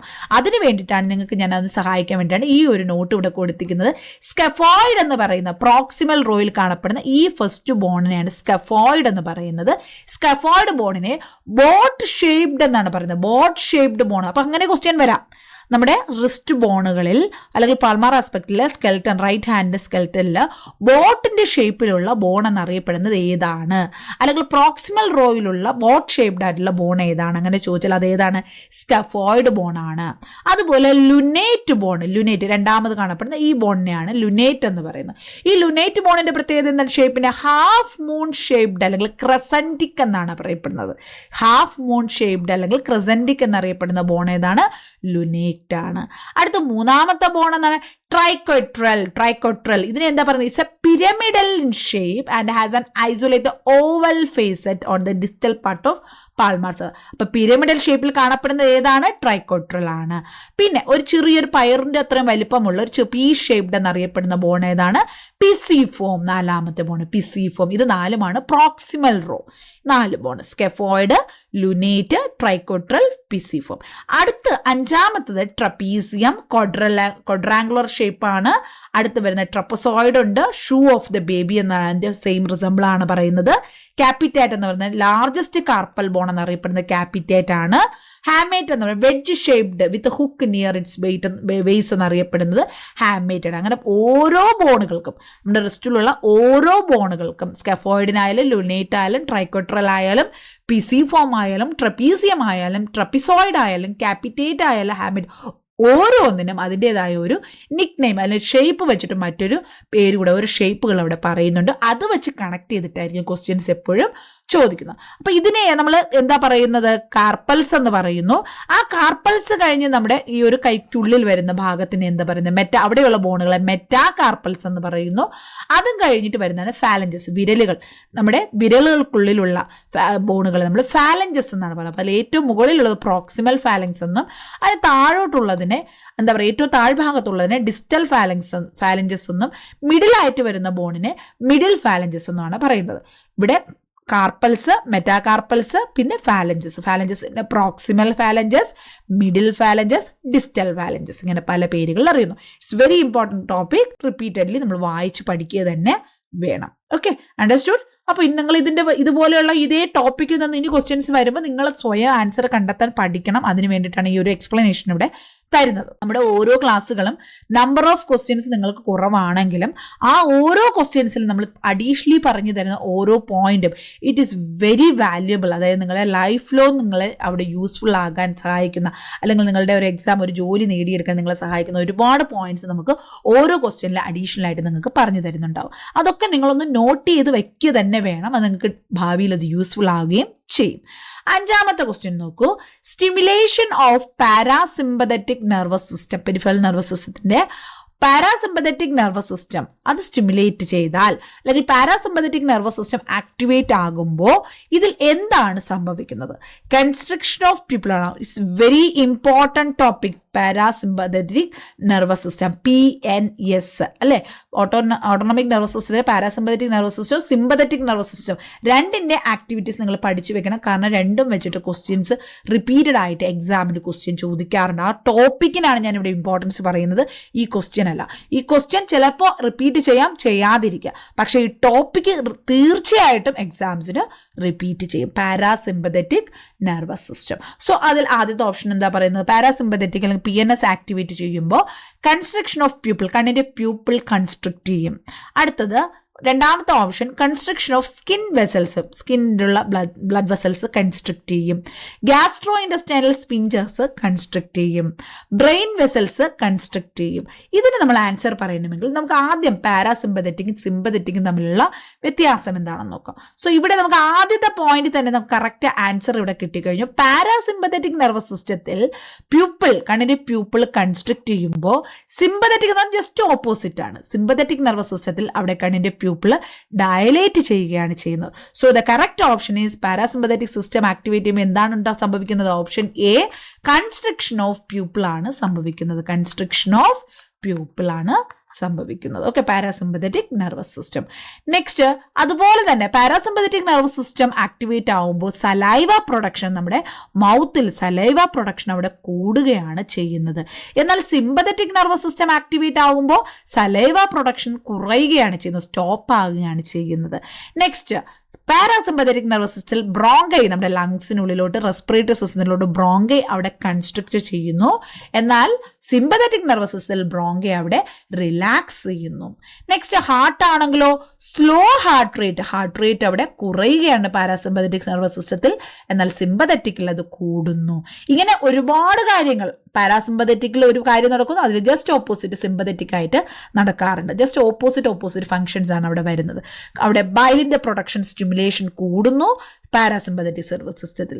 എന്നാൽ ഡൈജഷനും ബൈലിന്റെ പ്രൊഡക്ഷനും ഒക്കെ അവിടെ കുറയുന്നതിലാണ് സിമ്പത്തറ്റിക്കിലാണ്. ഡൈജഷൻ സ്റ്റിമുലേറ്റ് ചെയ്യുന്ന പാരാസിമ്പത്തറ്റിക്കിലാണ്. നമ്മുടെ ഇൻഡസ്റ്റൈനിന്റെ മസിൽസ് റിഡ്യൂസസ് ചെയ്യുന്നത് സിമ്പത്തറ്റിക് നെർവസ് സിസ്റ്റത്തിലാണ്. അതുപോലെ ഇൻഡസ്റ്റൈനൽ മസിൽസ് റിലാക്സ് ചെയ്യുന്നത് പാരാസിമ്പത്തറ്റിക്കിലാണെങ്കിൽ അവിടെ എന്ത് ചെയ്യുന്നു, അവിടെ റെഡ്യൂസ് ചെയ്യുന്നതിൽ അവിടെ ആക്റ്റീവ് ആകുന്നത് കൺസ്ട്രിക്ട് ചെയ്യുന്നത് സിമ്പത്തറ്റിക്കിലാണ്. അതുപോലെ നമ്മുടെ ലിവറിൽ നിന്നുള്ള ഗ്ലൂക്കോസിന്റെ റിലീസ് സ്റ്റിമുലേറ്റ് ചെയ്യുന്നത് സിമ്പത്തറ്റിക് നെർവസ് സിസ്റ്റത്തിലാണ്. സെക്ഷൽ അറോസൽ കൂടുന്നത് പാരാസിമ്പത്തറ്റിക്കിലാണെങ്കിൽ അവിടെ എന്ത് ചെയ്യുന്നു, ഓർഗൻസിന് അഡ്രിനാലിൻ പ്രൊഡക്ഷൻ സ്റ്റിമുലേറ്റ് ചെയ്യുകയും ഓർഗൻസത്തിനെ സ്റ്റിമുലേറ്റ് ചെയ്യുകയും ചെയ്യുന്നത് സിമ്പത്തറ്റിക് നെർവസ് സിസ്റ്റമാണ്. So there are multiple functions four parasympathetic and sympathetic nervous system. It's very, very important topic. Repeatedly asked question. Most of the exam question papers are including this topic. Okay. Parasympathetic nervous system. So constriction of pupil is occurring in parasympathetic nervous system. ഇവിടെ നമ്മൾ 5 question ആണ് discuss ചെയ്തത്. ഈ 6ാമത്തെ question നോക്കൂ. Sharply delineated eosinophilic inclusions in the neuronal pericardia and proximal dendrites in rabies are known as. ആ ഒരു rabies എന്നുള്ള വേർഡിന് തന്നെ നമുക്ക് കറക്റ്റ് ആൻസർ പെട്ടെന്ന് തന്നെ നമുക്ക് സ്ട്രൈക്ക് ചെയ്യുന്ന കാര്യമാണ്. ഷാർപ്ലി ഡെലിനേറ്റഡ് ആയിട്ടുള്ള ഈസോഫിനിക്കൽ ഇൻക്ലൂഷൻസ് റാബീസ് ഉള്ള ഓരോ വ്യക്തി, പെരിക്കാരിയ മീൻസ് അവിടെ നമ്മുടെ സെൽ ബോഡിയാണ്, ന്യൂറോൺസിന്റെ സെൽ ബോഡിയാണ് പെരിക്കാരിയ എന്ന് പറയുന്നത്. അവിടെ ന്യൂറോൺസിന്റെ സെൽ ബോഡിയിലും അതിന്റെ ഡെൻഡ്രൈറ്റ്സുകളിലും ഒക്കെ ഷാർപ്ലി ഡിലിനേറ്റഡ് ഈസ്നോഫിലിക് ഇൻക്ലൂഷൻസ് റാബിസിൽ കാണപ്പെടുന്നു. അത് ഏതാണ് ഈസ്നോഫിലിക് ഇൻക്ലൂഷൻസ്? കൗഡ്രൈ ബി ബോഡീസ് ആണോ, ഗ്വാർണറി ബോഡീസ് ആണോ, നെഗ്രി ബോഡീസ് ആണോ, കൗഡ്രൈ എ ബോഡീസ് ആണോ? കറക്റ്റ് ഓപ്ഷൻ പെട്ടെന്ന് തന്നെ നമുക്ക് മനസ്സിലാക്കാൻ പറ്റും, എന്നാൽ പോലും നമുക്ക് എക്സ്പ്ലനേഷനിലോട്ടൊന്ന് പോകാം. Correct option is Negri bodies. Negri ബോഡീസിന് അവിടെ റാബിസ് എന്നുള്ള ഒരു പേര് കേൾക്കുമ്പോൾ തന്നെ നമുക്കറിയാം റാബിസ് എന്താണ്, പേപ്പട്ടി വിഷബാധ. ഓക്കെ, വിഷബാധ, അതാണ് നെഗ്രി ബോഡീസ് ഉണ്ടാകുന്ന ഈ ഒരു റാബിസ് എന്ന് പറയുന്നത്. നെഗ്രി ബോഡീസ് എന്ന് പറയുന്നത് ഇതൊരു പാത്തോഗ്നോമോണിക് ആയിട്ടുള്ള ഷാർപ്ലി ഡീലിനേറ്റഡ് ആയിട്ടുള്ള ഈസ്നോഫിലിക് ഇൻക്ലൂഷൻ എവിടെ കാണപ്പെടുന്നു? Neuronal cell body and proximal dendrites of neurons infected with rabies virus. Rabies virus കൊണ്ട് ഇൻഫെക്റ്റഡ് ആയിട്ടുള്ള ആളുകളിൽ അവരുടെ സെർബിലത്തിലും പർക്കിൻജസ് സെൽസുകളിലും പിരമിഡ് സെൽസിലും ഹിപ്പോ ക്യാമ്പസിലും ഒക്കെ എന്ത് കാണപ്പെടുന്നു? നെഗ്രി ബോഡി കാണപ്പെടുന്നു. അങ്ങനെയാണെങ്കിൽ നമുക്ക് മറ്റു 3 പോയിന്റുകളും കൂടി ഇവിടെ പഠിച്ചു പോകാം. മറ്റ് 3 ഓപ്ഷൻസ്, നെഗ്രി ബോഡീസ് ഇവിടെ കാണപ്പെടുന്നു എന്ന് പറഞ്ഞു, റാബിസിൽ കാണുന്നു എന്ന് പറഞ്ഞു. ബാക്കി മറ്റു 3 options Cowdry A bodies. Cowdry എവിടെയാണ് കാണപ്പെടുന്നത്? Herpes simplex virus and varicella zoster virus. അതായത് it's a intranuclear eosinophilic inclusions most commonly associated with herpes simplex virus and varicella zoster virus. Herpes simplex വൈറസും വാരിസെല്ല സോസ്റ്റർ വൈറസ് ഇൻഫെക്ഷൻ ഉള്ളവരിൽ കാണപ്പെടുന്ന ഒരു eosinophilic inclusion Cowdry A bodies എന്ന് പറയുന്നത്. അങ്ങനെയാണെങ്കിൽ Cowdry B bodies ആരിലാണ് കാണപ്പെടുന്നത്? Associated with cytomegalus virus, CMV and polio virus. Cytomegalus വൈറസും പോളിയോ വൈറസിലുമാണ് നമ്മുടെ ഈ ഒരു കൗഡ്രൈ ബി ബോഡീസ് കാണപ്പെടുന്നത്. നെക്സ്റ്റ് അങ്ങനെയാണെങ്കിൽ ഗ്വാർണറി ബോഡീസ് ആരിലാണ് കാണപ്പെടുന്നത്? It is associated with pox virus. Small pox അല്ലെങ്കിൽ വാക്സീനിയ എന്ന് പറയുന്ന സ്മോൾ പോക്സ് വൈറസ് ഇൻഫെക്ഷൻസിലാണ് ഗ്വാർണറി ബോഡീസ് കാണപ്പെടുന്നത്. So here we studied about 4 types of eosinophilic inclusions. First one is Negri bodies. It is seen in rabies. Cowdrey A body seen in herpes simplex viruses and varicella zoster viruses. Cowdrey B bodies cytomegalovirus, poliovirus. Guarneri bodies seen in pox virus. Okay, അപ്പം ഈ ഒരു point നിങ്ങൾക്ക് അവിടെ മനസ്സിലായിട്ടുണ്ടാകും. Another important topic, മൈക്രോബയോളജിയിലെ topics ആണ് നമ്മളിപ്പോൾ അടുത്ത് പറഞ്ഞുകൊണ്ടിരിക്കുന്നത് കേട്ടോ. അടുത്ത്, which of the following is A human RNA virus? Very very important topic. Microbiology 5 questions നമ്മളവിടെ അനാട്ടമി എന്നാണ് പഠിച്ചത്. ആദ്യത്തെ 5 ക്വസ്റ്റ്യൻസ് അനാട്ടമി ആൻഡ് ഫിസിയോളജി എന്നായിരുന്നു വന്നത്. അടുത്ത 6ാമത്തെ ക്വസ്റ്റ്യൻ ആണ് നമുക്ക് മൈക്രോബയോളജി സ്റ്റാർട്ട് ചെയ്തിരിക്കുന്നത്. 7ാമത്തെ ക്വസ്റ്റ്യൻ സെയിം മൈക്രോബയോളജിയിലെ ക്വസ്റ്റ്യൻ ആണ്. ഹ്യൂമൻ RNA വരെ there are so many virus. Virology എന്ന് പറയുന്ന മൈക്രോബയോളജിയിൽ ഒരു ടോപ്പിക് ഉണ്ട്. അതിൽ ഒരുപാട് വൈറസസ് നമ്മൾ പഠിക്കുന്നുണ്ട്. സോ എല്ലാ വൈറസസിനെ കുറിച്ചും അതിൻ്റെ കൾച്ചർ എന്താണ്, ഏത് ടൈപ്പ് വൈറസ് ആണ്, എങ്ങനെയാണ് ഡിസീസസ് ഉണ്ടാക്കുന്നത്, എങ്ങനെയാണ് ഇത് ട്രാൻസ്മിറ്റ് ചെയ്യുന്നത്, എങ്ങനെ നമുക്കത് പ്രിവെൻറ്റ് ചെയ്യാം, എന്ത് ട്രീറ്റ്മെൻറ്റ് ഉണ്ട്, എന്ത് വാക്സിൻ ഉണ്ട്, വാക്സിൻ്റെ ഷെഡ്യൂൾ എങ്ങനെയാണ്, ഏത് സൈറ്റിലൂടെയാണ് കൊടുക്കുന്നത്, വാക്സിൻ ഡൈല്യൂഷൻ ഉണ്ടോ, ഏത് മെത്തേഡിലൂടെയാണ് അഡ്മിനിസ്റ്റർ ചെയ്യുന്നത്, ഇങ്ങനെ പല ക്വസ്റ്റ്യൻസും ഇത് റിലേറ്റ് ചെയ്ത് ചോദിക്കാറുണ്ട്. സോ ഇവിടെ വന്നിരിക്കുന്ന ക്വസ്റ്റ്യൻ RNA വൈറസ്, താഴെ പറയുന്നതിൽ ഹ്യൂമൻ RNA വൈറസ് ഏതാണ്? പാർവോ വൈറസ് ആണോ, റാബ്ഡോ വൈറസ് ആണോ, പാപ്പോവ വൈറസ് ആണോ, പോക്സ് വൈറസ് ആണോ? ഇതിൻ്റെ ആൻസർ എത്തണമെങ്കിൽ നമുക്ക് RNA വൈറസും DNA വൈറസും വ്യത്യസ്തമായിട്ട് അറിഞ്ഞിരിക്കണം. ഇവിടെ ജനറ്റിക് മെറ്റീരിയൽസ്, RNA വൈറസസിൻ്റെ DNA വൈറസസും വേർതിരിച്ചിരിക്കുന്നത് അതിൻ്റെ ജനറ്റിക് മെറ്റീരിയൽസ് അനുസരിച്ചിട്ടാണ്.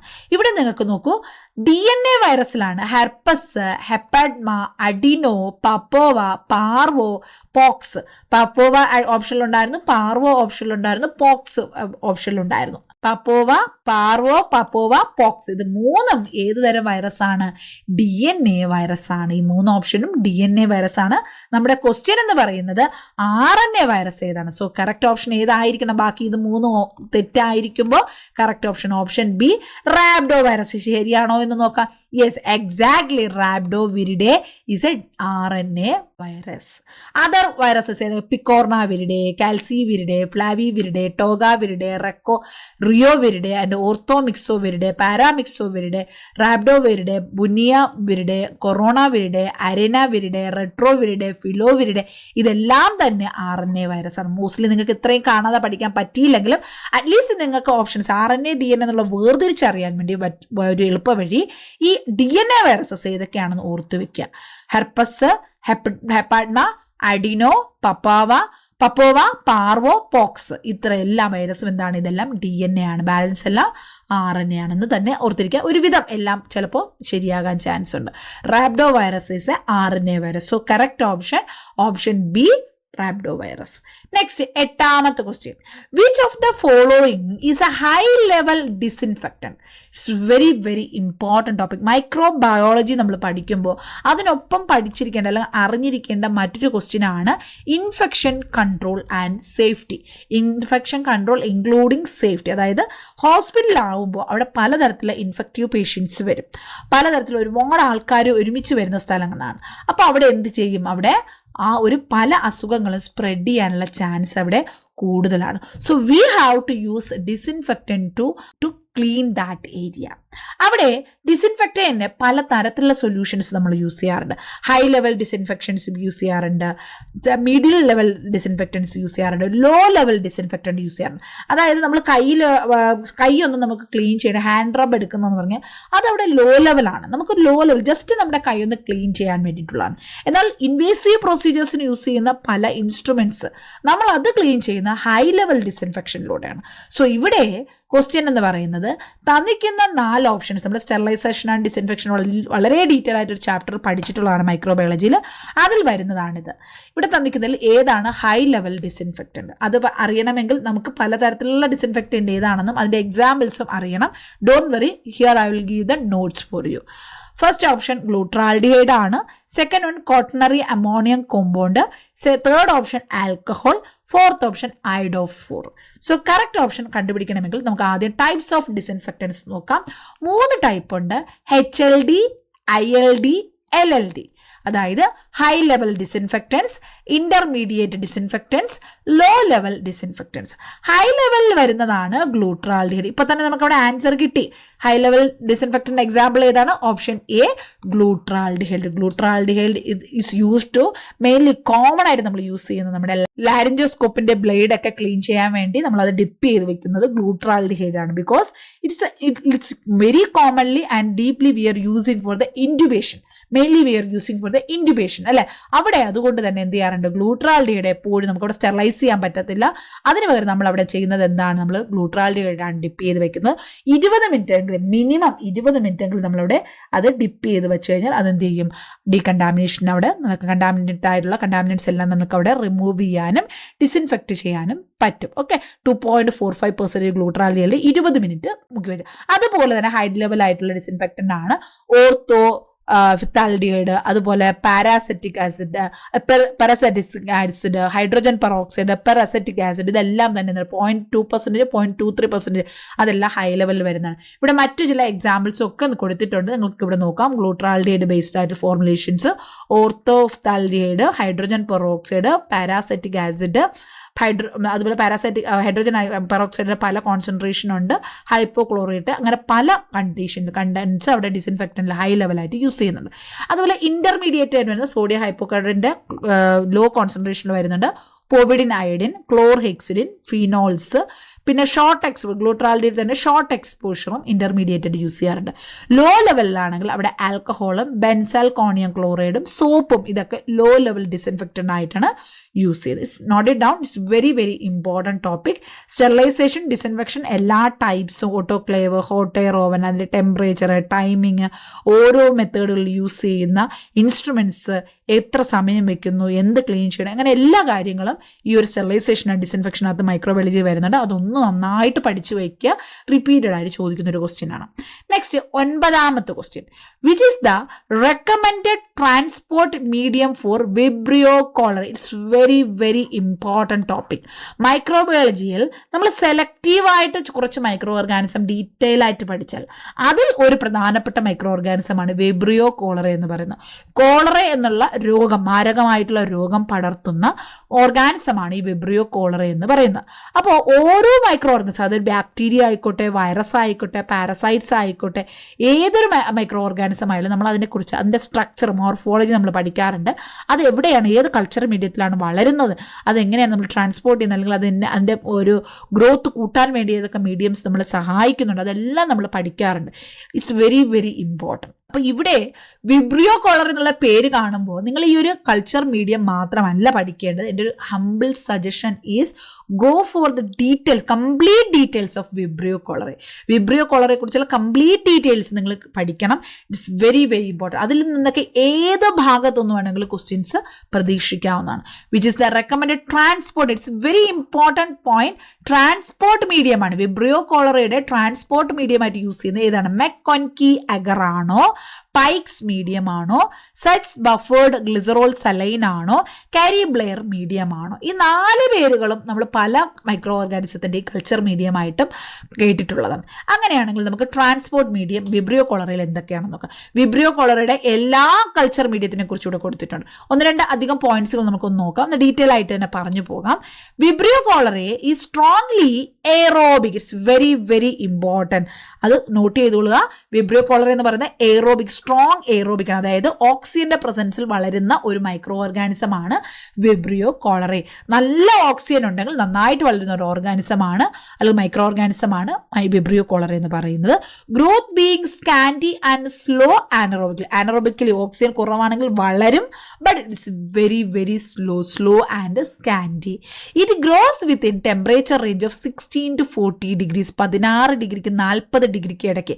ഏകദേശം നമ്മുടെ ബോഡി ടെമ്പറേച്ചറിന് ഈക്വൽ ആണ്, 37 ഡിഗ്രിക്ക് ആ ഒരു റേഞ്ചിലാണ് ഏറ്റവും പീക്കായിട്ടുള്ള ഗ്രോത്ത് വിബ്രിയോ കോളറയ്ക്ക് ഉണ്ടാകുന്നത്. Growth is better in alkaline medium. അതും ആൽക്കലൈൻ മീഡിയത്തിലാണെങ്കിൽ, അസിഡിക് മീഡിയം അല്ല, ആൽക്കലൈൻ മീഡിയത്തിൽ വളരെ ബെറ്റർ ആയിട്ട് വളരാറുണ്ട്. അതിൻ്റെ ഒരു pH എന്ന് ആൽക്കലൈൻ എന്ന് പറയുമ്പോൾ മോർ ദാൻ അവിടെ 7 ആണ് pH വരുന്നത്. 7.4-നും 9.6-നും ഇടയിലാണെങ്കിൽ ആൽക്കലൈൻ ആണ് മീഡിയം എങ്കിൽ നന്നായിട്ട് അത് വളരാറും ഉണ്ട്. Vibrio cholera is a non halophilic vibrio, grows well in ordinary media. സാധാരണ ഓർഡിനറി മീഡിയയിലാണ് വളരുന്നതിന്, അതിൻ്റെ ഗ്രോത്തിന്, വളർച്ചയ്ക്ക് വേണ്ടി വിബ്രിയോ കോളറെ നമുക്ക് എണ്ണം മൾട്ടിപ്ലൈ ചെയ്യിപ്പിക്കണം, വളർത്താൻ വേണ്ടിയിട്ട് കൾച്ചർ ചെയ്യുന്ന മീഡിയം അതിന് ഓർഡിനറി മീഡിയം എന്നാണ് പറയുന്നത്. അതിൽ ഏതൊക്കെ മീഡിയം നമ്മളവിടെ യൂസ് ചെയ്യും? ന്യൂട്രിയൻ്റ് അഗർ യൂസ് ചെയ്യാറുണ്ട്, മെക്കോൻകി അഗർ യൂസ് ചെയ്യാറുണ്ട്, ബ്ലഡ് അഗർ യൂസ് ചെയ്യാറുണ്ട്, ജലാറ്റിൻ സ്റ്റാബ് കൾച്ചർ യൂസ് ചെയ്യാറുണ്ട്, പെപ്റ്റോൺ വാട്ടർ യൂസ് ചെയ്യാറുണ്ട്. It's very very important. അപ്പോൾ ഇവിടെ നമ്മൾ ക്വസ്റ്റ്യന് ചോദിക്കുന്നത് ട്രാൻസ്പോർട്ട് മീഡിയം ആണ്. ഇത് ഗ്രോത്തിനുള്ള സഹായിക്കുന്ന ഓർഡിനറി മീഡിയം ആണ് ഇവിടെ പറഞ്ഞിരിക്കുന്നത്. ആദ്യത്തെ പോർഷൻ ഞാനിപ്പോൾ ഇവിടെ പറഞ്ഞത്. അപ്പോൾ ഇതിൽ വരുന്നതല്ല ആൻസർ. അപ്പോൾ പക്ഷേ നമ്മുടെ ഓപ്ഷനിൽ മെക്കൻകി അഗർ ഉണ്ടായിരുന്നു. ഇവിടെ നമുക്കത് സ്ട്രൈക്ക് ഔട്ട് ചെയ്യാം. സോ കറക്റ്റ് ഓപ്ഷൻ മെക്കൻകി അഗർ അല്ല. ഇത് ഒരു ട്രാൻസ്പോർട്ട് മീഡിയം അല്ല. വിബ്രിയോ കോളറയുടെ ട്രാൻസ്പോർട്ട് മീഡിയം അല്ല മെക്കൻകി അഗർ. അതിന് പകരം എന്താണ് ഉപയോഗിക്കുന്നത്? ഗ്രോ ചെയ്യാനുള്ള ഗ്രോത്തിന് വേണ്ടിയിട്ടുള്ള മീഡിയമാണ് മെക്കൻകി അഗർ എന്ന് പറയുന്നത്. മറ്റ് ഗ്രോത്തിനുള്ള ഓർഡിനറി മീഡിയസ് ഏതൊക്കെയാണ്?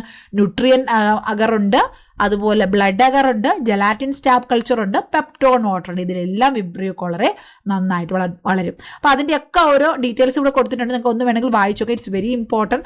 കാരണം ഇതിൽ ഏത് ടോപ്പിക്കിൽ നിന്ന് വേണമെങ്കിൽ, ഏത് സ്പെസിഫിക് ആയിട്ടുള്ള ടോപ്പിക്കിൽ നിന്ന് വേണമെങ്കിൽ ക്വസ്റ്റ്യൻസ് വരാവുന്നതാണ്. അപ്പോൾ അത് ബേസ് ചെയ്തിട്ടുള്ള ക്വസ്റ്റ്യൻസ് വരുമ്പോൾ നമുക്ക് അത് കൂടുതലായിട്ട് ഡിസ്കസ് ചെയ്യാം. ഇതെല്ലാം നിങ്ങളുടെ കയ്യിൽ നോട്ട് ഇല്ല എങ്കിൽ നിങ്ങൾക്ക് ഇത് വായിക്കാവുന്നതാണ്. വളരെ നല്ല ടെക്സ്റ്റ് ബുക്കുകളിൽ നിന്ന് മാത്രമാണ് ഞാൻ നിങ്ങൾക്ക് അപ്രൂവൽ ആയിട്ടുള്ള, അതായത് INC ബേസ്ഡ് ആയിട്ടുള്ള പല ടെക്സ്റ്റ് ബുക്കുകളിൽ നിന്ന് മാത്രമാണ് നിങ്ങൾക്ക് നോട്ട് ഞാൻ പ്രിപ്പയർ ചെയ്ത് തരുന്നത്. So you can go through this. Next, എന്നാൽ നമ്മുടെ ക്വസ്റ്റ്യൻ്റെ ആൻസറിൽ എത്തിയില്ല. നമ്മൾ ഓർഡിനറി മീഡിയം മാത്രമേ പറഞ്ഞുള്ളൂ. ഗ്രോ ചെയ്യുന്ന മീഡിയമാണ് ഓർഡിനറി മീഡിയം. എന്നാൽ അതിനെ ഹോൾഡിംഗ് മീഡിയം അല്ലെങ്കിൽ ട്രാൻസ്പോർട്ട് മീഡിയം എന്ന് പറയുന്ന മറ്റൊരു സെക്ഷൻ ഉണ്ട്. അതായത് സ്പെഷ്യൽ മീഡിയാസ്, ഒരുപാട് സ്പെഷ്യൽ മീഡിയാസ് ഉണ്ട് വിബ്രിയോ കോളറെ വളരാൻ വേണ്ടിയിട്ട്. നമുക്ക് അതിൽ വരുന്നതാണ് holding medium or transport medium എന്ന് പറയുന്നത്. അതായത് വളർന്നു കഴിഞ്ഞ് തന്നെ ഹോൾഡ് ചെയ്യാൻ വേണ്ടിയിട്ടുള്ള മീഡിയം. അതിനെ തന്നെയാണ് ട്രാൻസ്പോർട്ട് മീഡിയം എന്ന് പറയുന്നത്. അതിലും പല ടൈപ്സ് ഉണ്ട്. ഏതൊക്കെയാണ് ഹോൾഡിംഗ് അല്ലെങ്കിൽ ട്രാൻസ്പോർട്ട് മീഡിയമായിട്ട് യൂസ് ചെയ്യുന്നത്? വെങ്കട്രാമൻ രാമകൃഷ്ണൻ മീഡിയം. വെങ്കട്രാമൻ നമ്മൾ പഠിക്കുന്ന സമയത്ത് മൈക്രോബയോളജി പഠിക്കുമ്പോഴേ നമ്മൾ നോട്ട് ചെയ്ത് പഠിച്ചിട്ടുള്ള ഒരു മീഡിയമാണ് വെങ്കട്രാമൻ രാമകൃഷ്ണൻ മീഡിയം, അല്ലെങ്കിൽ VR മീഡിയം എന്ന് പറയാറുണ്ട്. ഇത് ട്രാൻസ്പോർട്ട് മീഡിയത്തിന് ഉപയോഗിക്കാറുണ്ട്. പക്ഷേ നമ്മുടെ ഓപ്ഷൻസിൽ അതില്ല.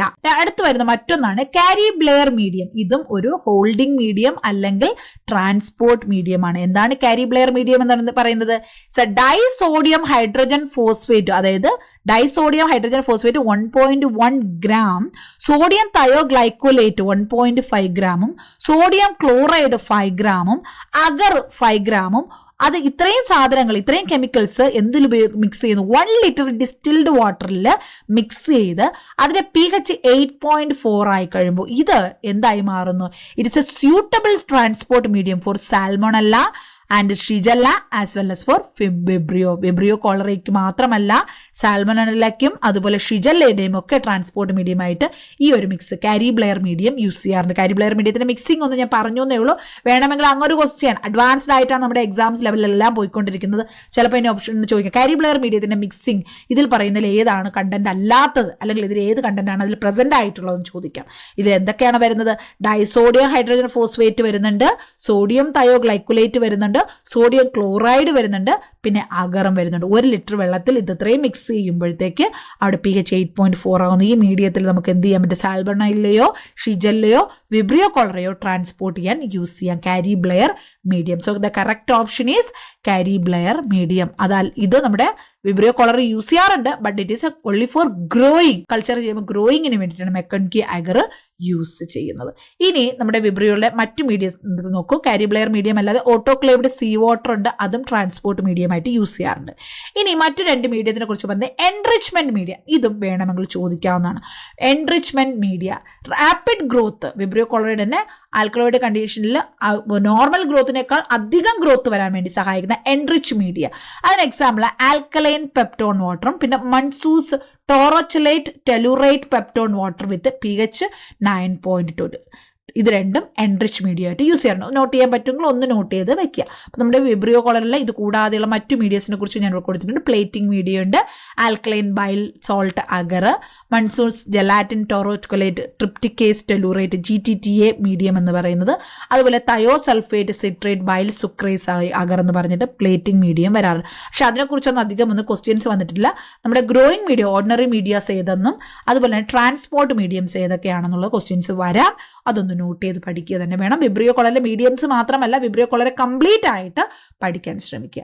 So the correct option is option D, Cary Blair medium. Next 10ാമത്തെ question, undulant fever. Undulant fever, ഈ ഒരു വേർഡ് നിങ്ങൾ കേട്ടിട്ടുണ്ട്. പലതരത്തിലുള്ള ഫീവർ നിങ്ങൾ കേട്ടിട്ടുണ്ട്. Undulant fever is commonly transmitted by all of the following route except. Undulant fever എന്ന് പറയുന്നത് ബ്രൂസലോസിസിന്റെ മറ്റൊരു പേരാണ്, അല്ലെങ്കിൽ ആ ബ്രൂസലോസിസ് ഉള്ളവർക്കുള്ള ഫീവറിനെയാണ് അൻഡുലൻ ഫീവർ എന്ന് പറയുന്നത്. ഈ അൻഡുലൻ ഫീവർ അല്ലെങ്കിൽ ബ്രൂസലോസിസ് ഒരു വ്യക്തിയിൽ നിന്നും മറ്റൊരു മീൻസ് ഒരാളിലോട്ട് ട്രാൻസ്മിറ്റ് ചെയ്യുന്ന റൂട്ടുകൾ, പല റൂട്ടുകളുണ്ട്, ഒന്നൊഴികെ ഏതാണ് ഓപ്ഷൻ എന്നാണ് ചോദിക്കുന്നത്. All of the following routes are commonly transmitted undulant fever except person to person ആണോ, through the placenta of animal ആണോ, എയറോസോൾ ട്രാൻസ്മിഷൻ ആണോ, ഈറ്റിംഗ് അൺകുക്ക്ഡ് ഫുഡ് ആണ്. പേഴ്സൺ ടു പേഴ്സൺ എന്ന് പറയുന്നത് ഒരു വ്യക്തിയിൽ നിന്ന് മറ്റൊരു വ്യക്തിയിലോട്ട്. പ്ലാസൻഡ എന്ന് പറയുമ്പോൾ അനിമൽസിൻ്റെ പ്ലാസൻഡ വഴി മറ്റുള്ളവർക്ക് സ്പ്രെഡ് ചെയ്യുന്നത്. മറ്റൊന്ന് എയർ റൂട്ട് വഴി, മറ്റൊന്ന് അൺകുക്ക്ഡ് ആയില്ല പ്രോപ്പർലി കുക്ക് ചെയ്യാത്ത ഫുഡിലൂടെ. നമുക്ക് അതിന്റെ എക്സ്പ്ലനേഷൻ നോക്കാം. While andulant fever is caused by Brucella bacteria is a highly contagious. Transmission from one infected human to another is exceedingly rare. അതായത് ബാക്കി എല്ലാ റൂട്ട് വഴിയും ഇത് ട്രാൻസ്മിറ്റ് ചെയ്യും. ഇൻഫെക്റ്റഡ് ആയിട്ടുള്ള ഒരു വ്യക്തിയിൽ നിന്നും മറ്റൊരു വ്യക്തിയിലോട്ട് ഡയറക്ട്ലി അവിടെ എക്സ്പോഷർ അല്ലെങ്കിൽ ട്രാൻസ്മിറ്റ് ചെയ്യുന്നത് വളരെ ഇല്ല എന്നല്ല, വളരെ റെയർ എന്നാണ് ഇവിടെ പറയുന്നത്. എക്സെപ്റ്റ് പേഴ്സൺ ടു പേഴ്സൺ എന്ന് പറയുന്ന ആ ഒരു ഓപ്ഷനാണ് നമുക്ക് അവിടെ മാറ്റാൻ പറ്റുന്നത്. ബാക്കി അനിമൽസിന്റെ പ്ലാസന്റെ വഴിയോ എയറസോൾ വഴിയോ അൺകുക്ക്ഡ് ഫുഡ് വഴിയോ ഇത് സ്പ്രെഡ് ചെയ്യാം. Okay, it is primarily a zoonotic disease. മൃഗങ്ങളിൽ നിന്ന് പകരുന്ന ഒരു രോഗമാണ്. And spreading from animals to human through injection of unpasteurised food. Properly cook ചെയ്യാത്ത ഫുഡ്, അനിമൽ ഫുഡുകൾ കഴിക്കുന്ന വഴി നമുക്ക് ഈ ഡിസീസസ് ഉണ്ടാകാം. ഇൻഹലേഷൻ മെത്തേഡ് എയറോസോൾ വഴി ഉണ്ടാകാം. അതുപോലെ ഡയറക്റ്റ് ഇൻഫെക്റ്റഡ് ആയിട്ടുള്ള അനിമൽ ടിഷ്യൂസുമായിട്ട് കോൺടാക്റ്റിൽ വരുന്നതിലൂടെ, സച്ചസ് പ്ലാസന്റയിലൂടെ കോൺടാക്ട് വരുന്നതിലൂടെ നമുക്ക് ഈ രോഗം പടരാം. പക്ഷേ person to person transmission, infected ആയിട്ടുള്ള ഒരു ഹ്യൂമൻ നിന്നും മറ്റൊരു വ്യക്തിയിലോട്ടുള്ള ട്രാൻസ്മിഷൻ വളരെ റെയർ ആണ്. So the correct option A, person to person. നമ്മൾ അത്രയും പ്രാധാന്യം കൊടുക്കാത്ത ഒരു ക്വസ്റ്റ്യൻ ആണ്, ഒരു ടോപ്പിക്കാണ്. But it's now you note it down. Brucellosis അല്ലെങ്കിൽ അൻഡുലൻ ഫീവർ എന്ന് പറയുന്നത് പേഴ്സൺ ടു പേഴ്സൺ ട്രാൻസ്മിറ്റ് ചെയ്യുന്നത് വളരെ കുറവാണ്. So other method of transmission, mode of transmission എങ്ങനെയാണെന്നുള്ളതും നിങ്ങൾക്ക് മനസ്സിലായി. അപ്പോൾ നമ്മൾ ഇന്നത്തെ ക്ലാസ് ഇവിടെ 10 ഇമ്പോർട്ടൻ്റ് ആയിട്ടുള്ള ക്വസ്റ്റ്യൻസ് ആണ് ഡിസ്കസ് ചെയ്ത്. ഒരുപാട് ടോപ്പിക്സുകൾ നമുക്ക് ഡിസ്കസ് ചെയ്യാനുണ്ട്. നമ്മളിവിടെ DHSൻ്റെയും നോർസെറ്റിനും നിമാൻസിനും ഇതുപോലെ ഗവൺമെൻറ് എക്സാംസിന് വേണ്ടിയിട്ടുള്ള ഒരു സീരീസ് നമ്മുടെ യൂട്യൂബ് ചാനലിൽ നടക്കുന്നുണ്ട്. അത് നിങ്ങൾക്ക് റെഗുലറായിട്ട് വാച്ച് ചെയ്യാം. നിങ്ങളുടെ സജഷൻസ് ഉൾപ്പെടുത്താം. നിങ്ങൾക്ക് വീഡിയോ ഇഷ്ടപ്പെട്ടെങ്കിൽ ലൈക്ക് ചെയ്യാം. നിങ്ങളുടെ കൂട്ടുകാർക്കൊക്കെ ഷെയർ ചെയ്ത് കൊടുക്കുക. എല്ലാവരും നന്നായിട്ട് പഠിക്കുക. നിങ്ങൾ എപ്പോഴും മനസ്സിലൊരു തീരുമാനം എടുക്കുക. ഞാൻ ആ ലക്ഷ്യത്തിൽ എത്തിച്ചേരും എന്നുള്ള തീരുമാനം എടുക്കുക. തോൽവികൾ എത്ര വന്നു കഴിഞ്ഞാലും അത് തരണം ചെയ്തുകൊണ്ടിരിക്കുക. ആ ഒരു കണ്ടീഷനിൽ നിന്ന് നമ്മൾ ഒരു ദിവസത്തെ വിഷമത്തിന് ശേഷം നമ്മൾ തിരിച്ചു വീണ്ടും നമ്മുടെ ലക്ഷ്യത്തിലോട്ട് എത്തിച്ചേരണം. ആ ലക്ഷ്യത്തിൽ എത്തിച്ചേരുന്നത് വരെ, ആ ഒരു ലെവലിൽ എത്തുന്നത് വരെ നമ്മുടെ പരിശ്രമം തുടർന്നുകൊണ്ടേയിരിക്കുക. അവിടെ ഒരിക്കലും നിങ്ങൾ അവിടെ എത്തുക തന്നെ ചെയ്യും ഉറപ്പായിട്ട്. അതുപോലെ പുറത്തൊരു നേഴ്സാകാൻ, ഒരു ഇന്റർനാഷണൽ അബ്രോഡിൽ അല്ലെങ്കിൽ US-ലോ അല്ലെങ്കിൽ മറ്റേതെങ്കിലും രാജ്യത്തോ കാനഡയിലോ ന്യൂസിലാൻഡിലോ അങ്ങനെ എവിടെയെങ്കിലും ഒരു ഇന്റർനാഷണൽ രജിസ്റ്റേർഡ് നേഴ്സായിട്ട് വർക്ക് ചെയ്യാൻ താല്പര്യമുള്ളവരാണെങ്കിൽ സോണ്ടേഴ്സിന്റെ സീരീസ് ക്ലാസ് എടുക്കുന്നുണ്ട്. അത് നിങ്ങൾക്ക് കാണാവുന്നതാണ്. ഓക്കെ, എന്ത് തന്നെയായാലും എല്ലാവരും നന്നായിട്ട് പ്രിപ്പയർ ചെയ്യുക. എക്സാംസ് എത്രയും പെട്ടെന്ന് പാസ്സായി എത്രയും പെട്ടെന്ന് നിങ്ങൾക്ക് എല്ലാവർക്കും ഒരു ജോലി കിട്ടാൻ വേണ്ടി ശ്രമിക്കുക. Okay, thank you for watching. Bye bye.